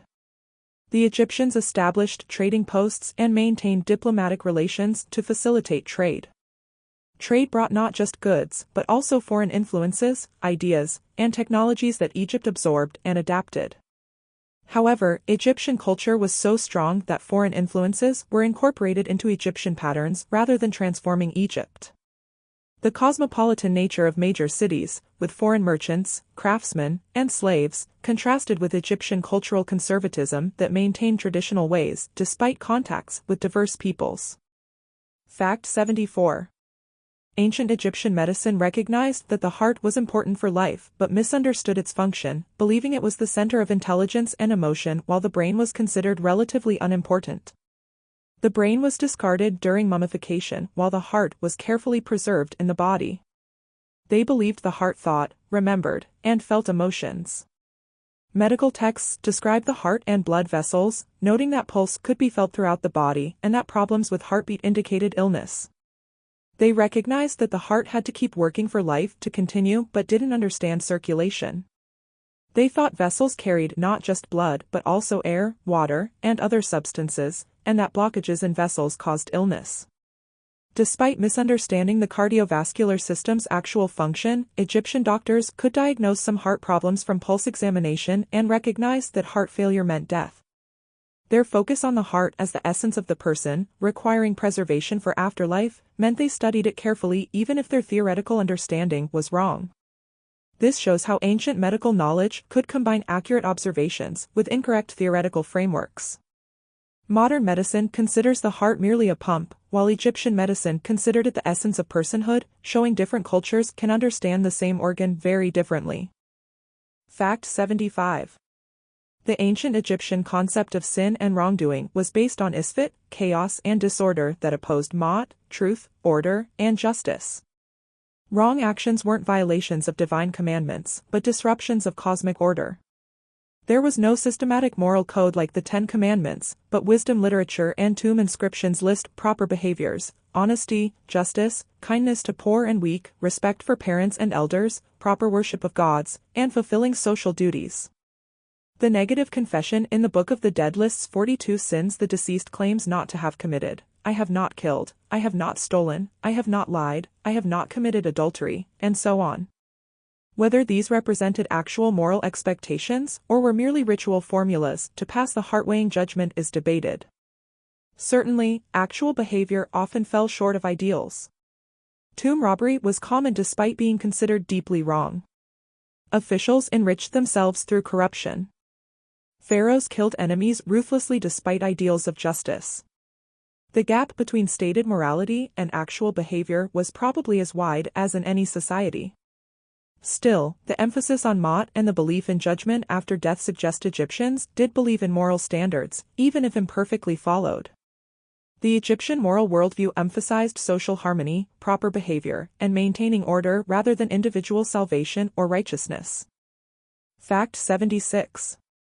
Ancient Egyptian language evolved over 5,000 years through several stages: Old Egyptian during the Old Kingdom, Middle Egyptian during the Middle Kingdom, which became the classical literary language, Late Egyptian during the New Kingdom, Demotic from around 650 BCE, and finally Coptic from the 3rd century CE, which used Greek alphabet plus a few Egyptian characters. Despite changes, the language maintained continuity throughout, unlike in many regions where languages were completely replaced. Egyptian is an Afro-Asiatic language, related distantly to Semitic languages and more distantly to other African language families. Its grammar used root consonant patterns like Semitic languages but had unique features. The preservation of Egyptian language through Coptic, which survived as the liturgical language of Egyptian Christians even after Arabic replaced it for daily use, allowed modern scholars to understand Egyptian language's structure. Without Coptic knowledge, deciphering hieroglyphs would have been much more difficult. The longevity of Egyptian language paralleled the longevity of Egyptian civilization, with both maintaining recognizable continuity across thousands of years despite gradual evolution. This linguistic stability contributed to cultural stability, allowing texts written centuries earlier to still be understood, enabling continuous tradition where past wisdom remained accessible rather than becoming unintelligible. Fact 77. Ancient Egyptian architecture used post and lintel construction with massive columns supporting roof slabs. The weight-bearing potential of stone allowed Egyptians to create buildings with huge interior spaces. Temples featured hypostyle halls with forests of enormous columns covered in hieroglyphic inscriptions and colorful paintings, though the paint has mostly worn away over millennia. The Temple of Karnak's Great Hypostyle Hall contains 134 massive columns in 16 rows, the central columns reaching 69 feet high and 10 feet in diameter. Building such structures required sophisticated understanding of structural engineering, including how to quarry, transport, and erect massive stone blocks and columns. Temples were designed with rising floor levels and descending ceiling heights as one moved from entrance to inner sanctum, creating psychological compression that emphasized the sacred nature of innermost areas. Temple walls featured relief carvings showing pharaohs making offerings to gods, military victories, and religious festivals. Temples were not just religious buildings, but economic and social centers controlling vast resources. The dedication of resources to building eternal stone temples while most people lived in mud brick houses shows cultural priorities emphasizing permanence, divine service, and royal commemoration over improvements in common people's material conditions. Fact 78. The ancient Egyptians buried their dead on the west bank of the Nile, the direction of the setting sun, which was associated with death and the afterlife. The east bank, where the sun rose, was for the living. This geographic symbolism reinforced ideas about life, death, and rebirth. The deceased traveled west to join Osiris and Ra in the afterlife. Tombs and pyramids were almost always on the west bank, while cities and temples for living gods were on the east. The journey across the Nile for funerals symbolized the journey from life to death. This consistent orientation across thousands of years and hundreds of miles shows shared cultural symbolism maintained throughout Egyptian civilization. The setting sun, dying each evening and being reborn each morning provided a natural metaphor for human death and hope for rebirth.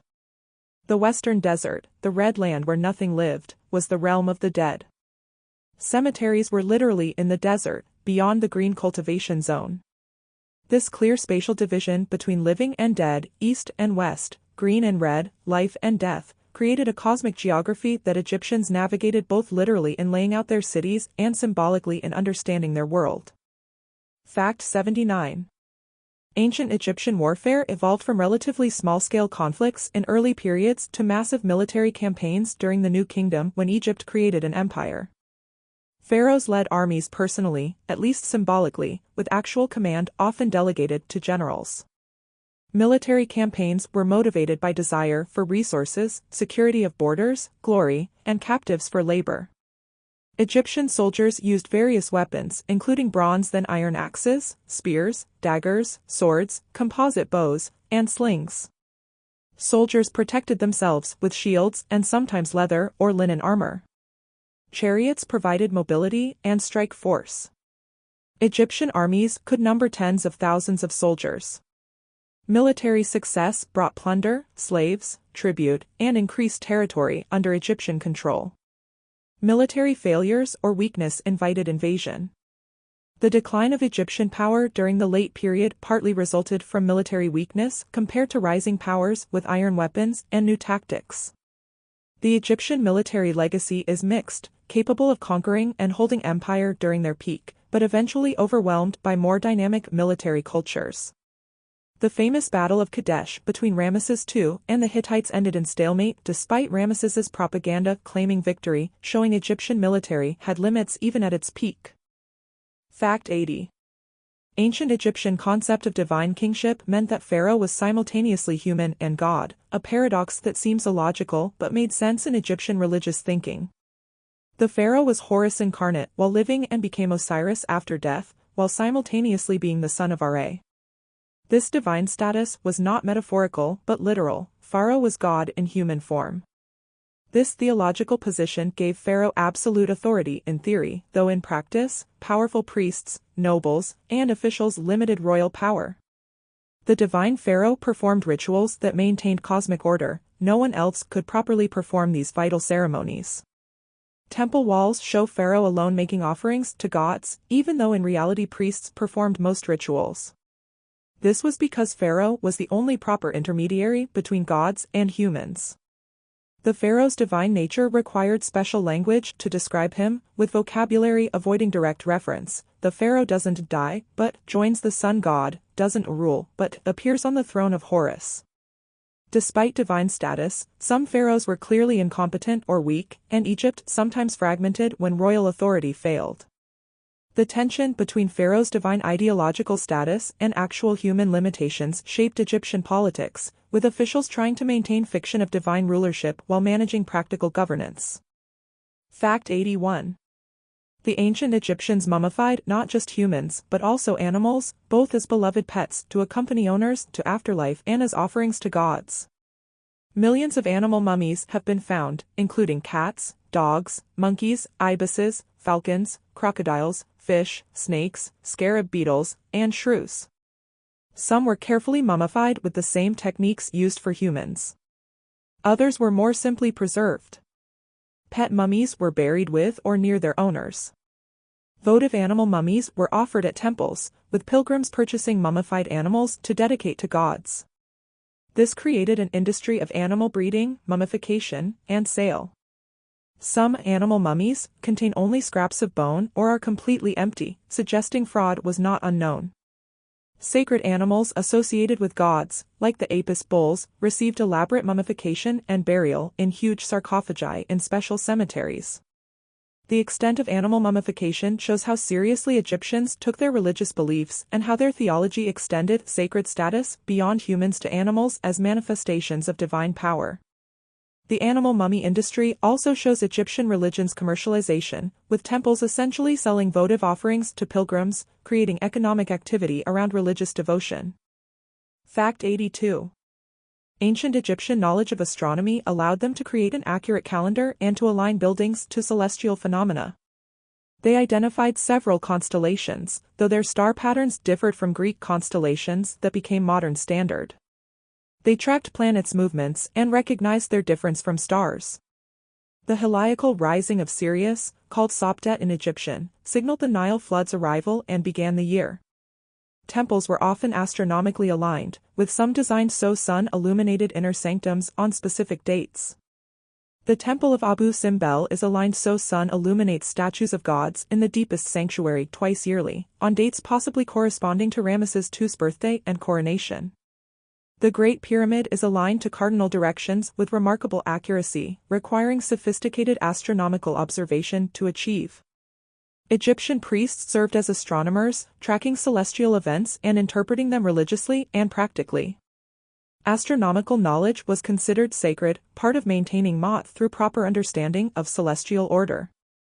While Egyptian astronomy was observational and practical rather than theoretical like later Greek astronomy, it was sufficient for Egyptian civilization's needs, demonstrating that different cultures developed scientific knowledge in different ways suited to their particular needs and worldviews. Fact 83. The ancient Egyptian economy was based primarily on agriculture, with most population engaged in farming. However, Egypt also had craftsmen, miners, traders, and administrators who did not farm. The economy was partially redistributive, with government collecting taxes in grain and other products, storing them in warehouses, and redistributing them as payment for officials, soldiers, priests, and workers on royal projects. Markets existed where people could trade goods, though much of the economy operated through redistributive systems controlled by temples and state. Currency in the form of coins didn't exist for most of Egyptian history, though standardized weights for precious metals allowed them to serve as value measures. Payment was often in kind: grain, beer, bread, cloth, oil. This meant economic transactions were more complex than in money economies, requiring negotiation and conversion between different goods. The stability of the Egyptian economy depended on agricultural productivity, which depended on the Nile flood. Bad flood years caused economic crisis, with food shortages, inflation, and political instability. Good flood years created prosperity. The Egyptian economic system sustained a large population and impressive civilization for thousands of years, showing it worked effectively despite seeming primitive compared to modern market economies. The system's conservatism and centralization provided stability but also limited innovation and economic dynamism. Fact 84. Ancient Egyptian religious beliefs about creation varied between different theological traditions, but all emphasized that ordered cosmos emerged from primeval chaos. The Heliopolitan tradition said Adam created himself from chaotic waters of Nun, then created other gods through masturbation or spitting, beginning the process of differentiation that led to creation of earth, sky, and all life. The Memphite tradition emphasized Ta creating through thought and speech, thinking things, and speaking them into existence. The Hermopolitan tradition described 8 primeval gods representing chaotic forces who together created the cosmos. These creation myths show Egyptian concern with explaining how order emerged from chaos, how multiplicity came from unity, and how divine action brought the world into being. Creation wasn't a one-time event but required constant maintenance through rituals that reenacted and sustained creation. Every sunrise reenacted creation when Ra emerged from Nun's waters. The daily temple rituals maintained creation by sustaining gods who maintained cosmic order. This understanding of creation as ongoing process rather than completed past event meant Egyptians felt they participated in maintaining creation through proper religious practice, giving religious ritual cosmic importance. Fact 85. The ancient Egyptians left behind hundreds of thousands of written texts on papyrus, stone, pottery, and other materials, giving us more written sources from ancient Egypt than from almost any other ancient civilization. These texts include religious writings like the Pyramid texts, Coffin texts, and Book of the Dead, medical texts like the Edwin Smith and Ebers papyri, mathematical texts like the Rhind mathematical papyrus, literary works including stories, poems, and wisdom literature, administrative documents recording taxes, legal cases, and official correspondence, personal letters, and extensive temple and tomb inscriptions. This textual wealth means we can study ancient Egypt in detail impossible for most ancient civilizations.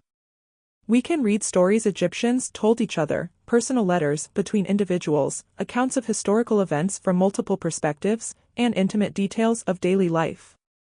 The preservation of these texts in Egypt's dry climate, and the decipherment of hieroglyphs in the 19th century, opened this civilization to modern understanding.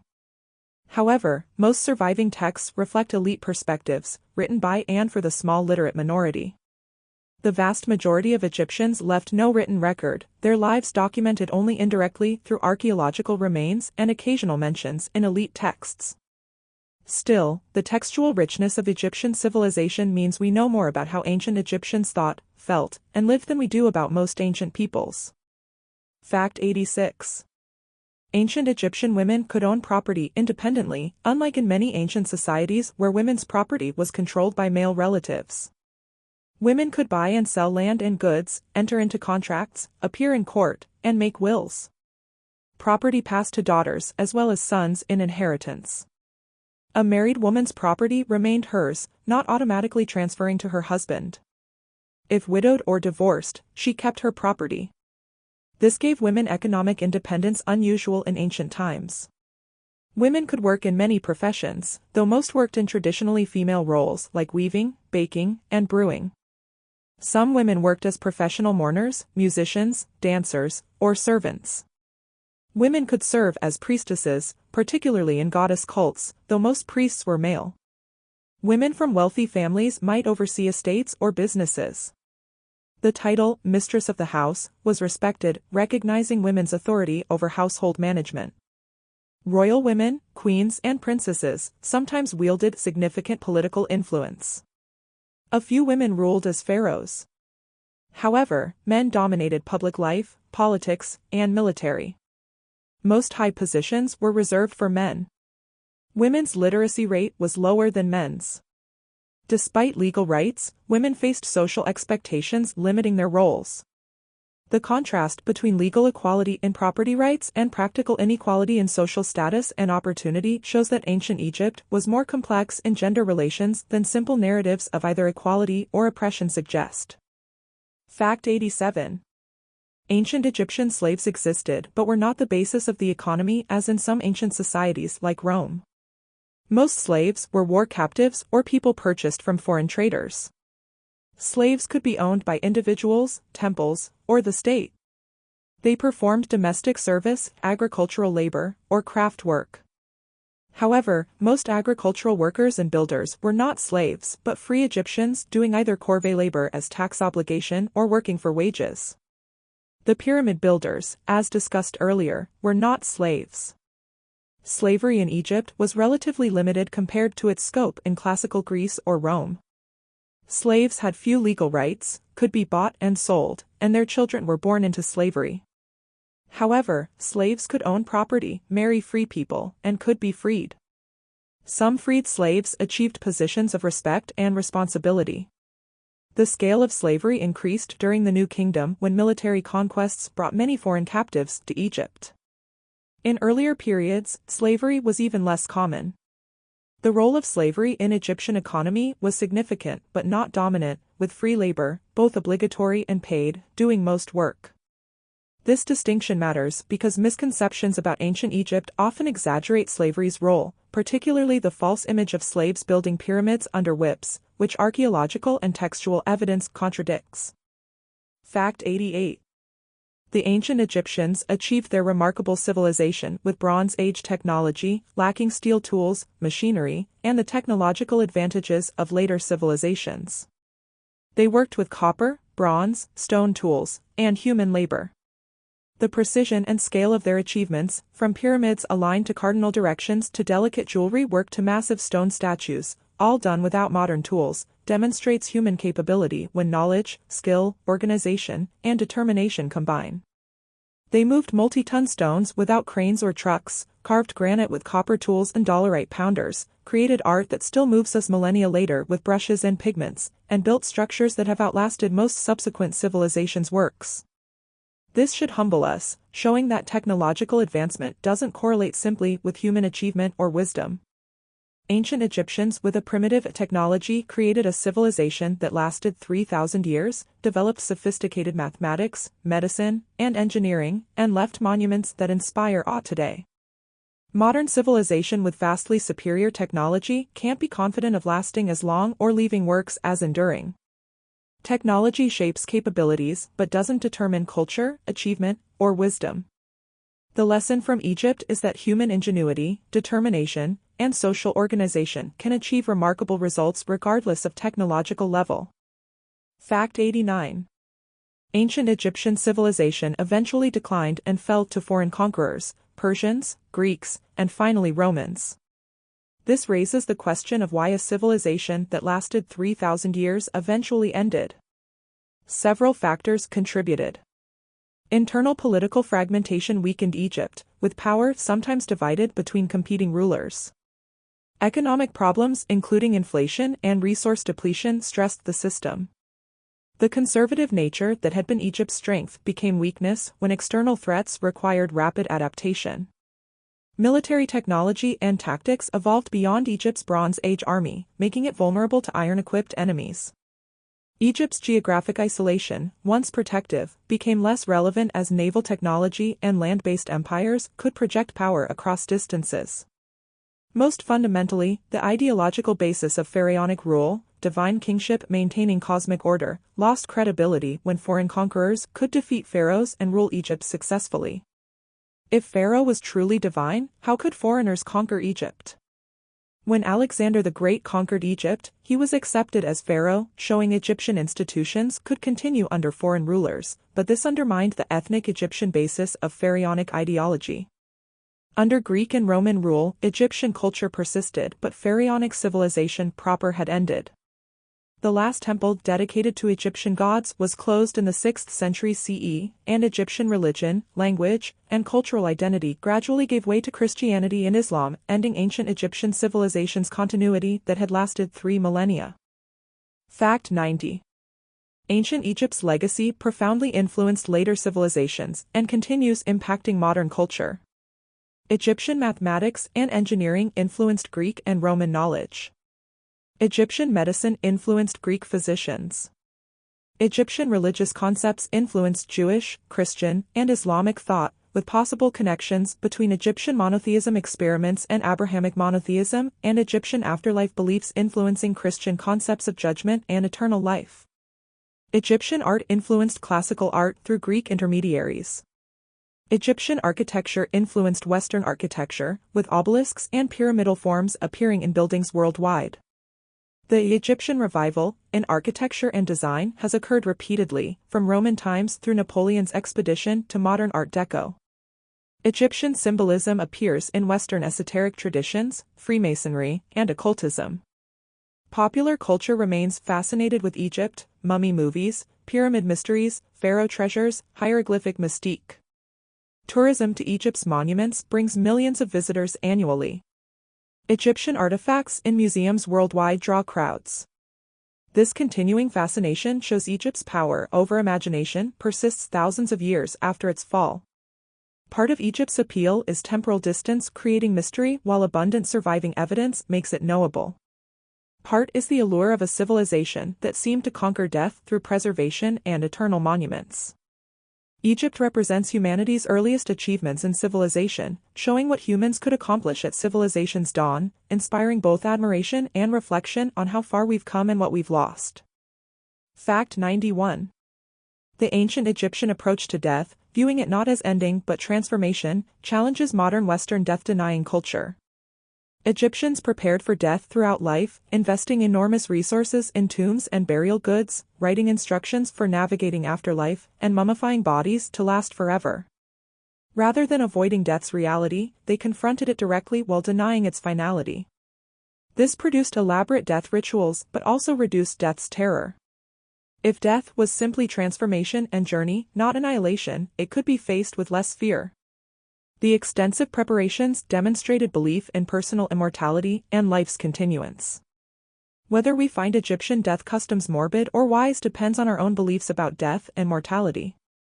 From secular perspective, Egyptian efforts to achieve immortality failed. Mummified pharaohs are dead, their Ka and Ba vanished with brain function, their elaborate beliefs about judgment and field of reeds merely comforting illusions.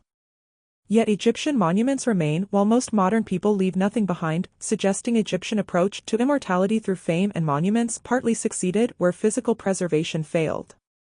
The question of what, if anything, survives death remains unanswerable, but Egyptian certainty about afterlife shaped a remarkable civilization, showing beliefs about death profoundly influence how cultures develop. Fact 92. Ancient Egyptian mythology featured numerous vivid stories, though many are lost and others survive only in fragments.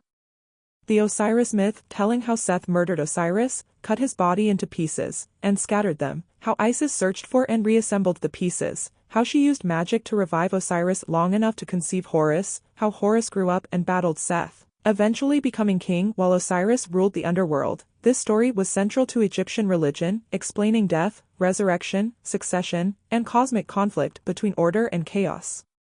The story of Ra's nightly journey through the underworld, battling the chaos serpent Apophis who tried to swallow the sun, explained the night-day cycle while providing cosmic drama.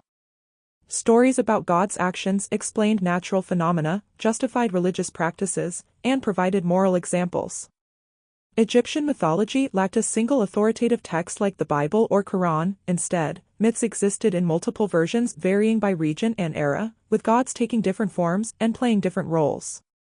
This flexibility allowed Egyptian religion to accommodate contradictions and changes while maintaining apparent continuity.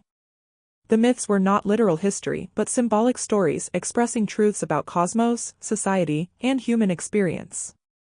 Modern readers finding Egyptian mythology confusing with its shape-shifting gods, contradictory stories, and fluid theology misunderstand that myths weren't meant to be consistent logical systems but multi-layered symbolic stories that could convey multiple meanings simultaneously. Fact 93. Ancient Egyptian society included people of various ethnicities living together. Native Egyptians formed the majority, but Nubians from the south, Libyans from the west, and various Asiatic peoples lived in Egypt as traders, workers, mercenaries, or slaves. During different periods, Egypt controlled neighboring territories, incorporating foreign populations. Foreign gods were sometimes adopted into Egyptian pantheon. Foreign artistic influences occasionally appeared in Egyptian art. However, Egyptian culture was so strong that it absorbed foreign influences without fundamental transformation. Foreigners in Egypt often adopted Egyptian language, dress, and customs. Egypt's attitude toward foreigners was complex, viewing Egyptians as superior to foreign barbarians while simultaneously employing foreigners in military, hiring foreign craftsmen, and occasionally adopting foreign gods or customs. Ethnic tensions existed, with rebellions sometimes targeting foreign rulers or settlers. The Hyksos period, when foreign rulers controlled Egypt, was remembered negatively as time of occupation. Yet foreign influence also enriched Egypt, bringing new technologies, goods, and ideas. The relationship between Egyptian ethnic identity and cultural openness was complicated, with strong sense of Egyptian superiority coexisting with practical acceptance of beneficial foreign contributions. This pattern, nationalism combined with selective adoption of foreign elements, is common throughout history. Fact 94. Ancient Egyptian humor appeared in texts showing Egyptians appreciated jokes, wordplay, and satire, though their sense of humor doesn't always translate well across cultural and temporal distance. Comic tales survive, including the story of the doomed prince and various stories of sexual misadventures. Ostraca, broken pottery pieces, preserved workers' humorous drawings, and ribald poetry. Some tomb paintings include seemingly humorous scenes of workers misbehaving or animals acting like humans. Whether these were intended as comedy or had serious meanings remains debated. Egyptians clearly enjoyed wordplay, with puns appearing in religious texts where they had serious meanings. Songs, including love songs and work songs, sometimes included humorous elements. The fact that ancient Egyptians had sense of humor, told jokes, and enjoyed laughter reminds us they were humans like us, not just builders of monuments or subjects of divine pharaohs. Humor is universal human characteristic, and even in very different culture from thousands of years ago, we can recognize jokes and appreciate that ancient Egyptians laughed, smiled, and found life amusing despite its hardships. The recovery of Egyptian humor from texts and images adds dimension to our understanding of Egyptian life, showing people who were not always solemn and serious but who enjoyed life's lighter moments. Fact 95. The study of ancient Egypt, called Egyptology, began in earnest following Napoleon's invasion of Egypt in 1798 and the subsequent discovery of the Rosetta Stone. European fascination with Egypt exploded in the 19th century, with archaeologists, adventurers, and treasure hunters excavating sites, removing artifacts to European museums, and publishing findings that captivated public imagination. This early Egyptology was often destructive, with excavations more like treasure hunting than modern careful archaeology. Valuable artifacts were taken, less valuable ones discarded or destroyed, contexts not properly recorded. Only gradually did Egyptology develop scientific methods. Modern Egyptology uses careful excavation, extensive documentation, laboratory analysis, and computer modeling to extract maximum information from sites. Debates continue about museum collections of Egyptian artifacts. Should they remain in Western museums or return to Egypt? How were they acquired? Are colonial-era removals different from purchases or gifts? Beyond these ethical questions, Egyptology faces practical challenges: preservation of monuments threatened by tourism, pollution, and climate change, political instability sometimes limiting research, and the simple fact that most potential sites remain unexcavated due to funding and time limitations. Despite over 200 years of Egyptology, much remains unknown about ancient Egypt, with new discoveries regularly appearing. The field continues evolving, with new technologies like satellite archaeology, DNA analysis, and digital reconstruction providing insights impossible for earlier generations. Fact 96. Ancient Egyptian influence on Judaism, Christianity, and Islam is debated but includes possible connections in several areas. The Exodus story, whether historical or legendary, places Hebrew origins in Egypt. Moses, the lawgiver, has an Egyptian name meaning son in Egyptian. Akhenaten's monotheism experiment predated Moses by only decades or centuries depending on dating, raising questions about possible influences. Egyptian afterlife concepts of judgment, heaven, hell, and eternal life bear similarities to Jewish, Christian, and Islamic beliefs, suggesting possible influence, though causation is debated. Egyptian wisdom literature resembles biblical wisdom literature, with some scholars arguing direct influence. The infant Moses story parallels the legend of Sargon of Akkad, suggesting shared ancient Near Eastern traditions that included Egypt. These possible influences, if real, show how ideas flowed between ancient Near Eastern cultures, with Egyptian religion contributing to traditions that eventually led to modern world religions. However, other scholars argue similarities are superficial and that Hebrew, Christian, and Islamic beliefs developed independently without significant Egyptian influence. The debate continues, complicated by incomplete evidence, chronological uncertainties, and theological sensitivities. Regardless of influence's extent, studying Egyptian religion illuminates the ancient religious environment in which Abrahamic religions emerged, showing commonalities and differences that help us understand early religious development. Fact 97. The Egyptian language survives in Coptic, still used by Coptic Christians in Egypt as liturgical language, though Arabic replaced it for daily use centuries ago. Coptic preserves ancient Egyptian grammar and vocabulary using Greek alphabet with additional letters for Egyptian sounds that didn't exist in Greek.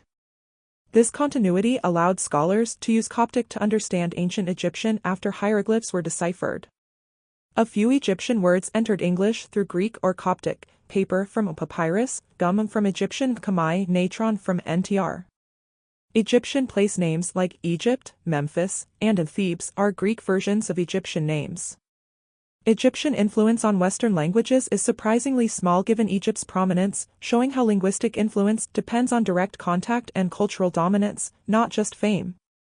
Coptic Christian community in Egypt, about 10% of modern Egypt's population, maintains connection to ancient Egyptian heritage through their liturgical language and some traditions, though modern Copts are genetically and culturally as much heirs of Islamic Arab Egypt as of ancient Pharaonic Egypt.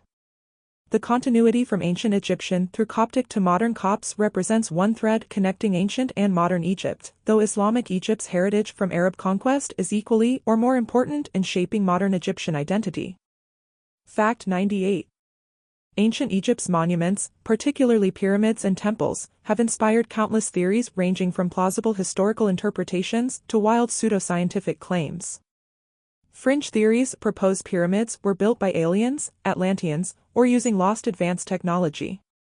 These theories ignore overwhelming evidence that pyramids were built by ancient Egyptians using documented techniques, motivated by religious beliefs, and paid for by agricultural surplus managed through sophisticated administration. The persistence of pseudoscientific theories about Egypt partly reflects romantic desire for mysterious ancient wisdom, partly reflects underestimation of ancient people's capabilities, and partly reflects modern alienation seeking meaning in imagined ancient alternatives to modern life. While mainstream Egyptology bases claims on evidence and revises theories when new evidence appears, pseudoarchaeology makes claims immune to evidence, dismissing contradicting facts as cover-ups. The popularity of Egyptian pseudoarchaeology shows how ancient Egypt's fame makes it target for projection of modern anxieties and desires.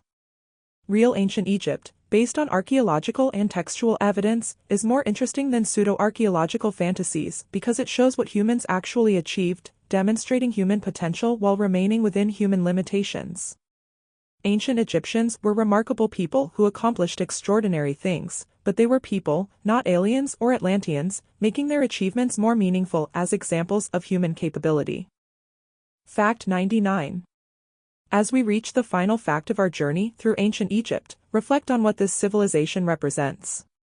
For 3,000 years, longer than most civilizations have existed at all, Egypt endured along the Nile, building monuments that outlasted empires, developing knowledge that influenced later civilizations, and creating a culture that still fascinates us today. The Egyptians conquered death through preservation, achieved immortality through fame, and left works that speak across millennia. When we look at a pyramid or mummy, read hieroglyphs, or admire Egyptian art, we touch something that ancient hands created thousands of years ago, connecting us across vast time to people who were fundamentally like us yet lived in a world completely different. They worried about their families, worked to earn living, hoped for good harvests, feared death, loved beauty, created art, told stories, raised children, and tried to make sense of their existence, just as we do. Yet they did all this in a civilization with completely different structures, beliefs, and technologies. Ancient Egypt reminds us that human nature remains constant while human cultures vary infinitely. It shows us that civilization's foundations, cooperation, organization, knowledge, and labor, can create lasting achievements. It demonstrates that human creativity and determination can build wonders. And it warns us that even the mightiest civilizations eventually end, teaching humility about our own society's permanence. The Egyptians sleep now in their tombs, their civilization long gone, but their monuments remain, their mummies survive, their writings still speak, and their achievements still inspire. This is ancient Egypt's gift to us, proof that human beings can create something that outlasts our individual lives, that transcends our mortal limits, and that touches future generations across gulfs of time we cannot cross ourselves. Sleep now, knowing that you have journeyed through one of humanity's greatest civilizations, walked beside the Nile, explored the pyramids, met the pharaohs, and learned the stories of people who lived thousands of years ago yet remain alive in memory and monument. Rest peacefully, and may your dreams be filled with desert sunsets, ancient temples, hieroglyphic mysteries, and the eternal flow of the Nile bringing life to the land.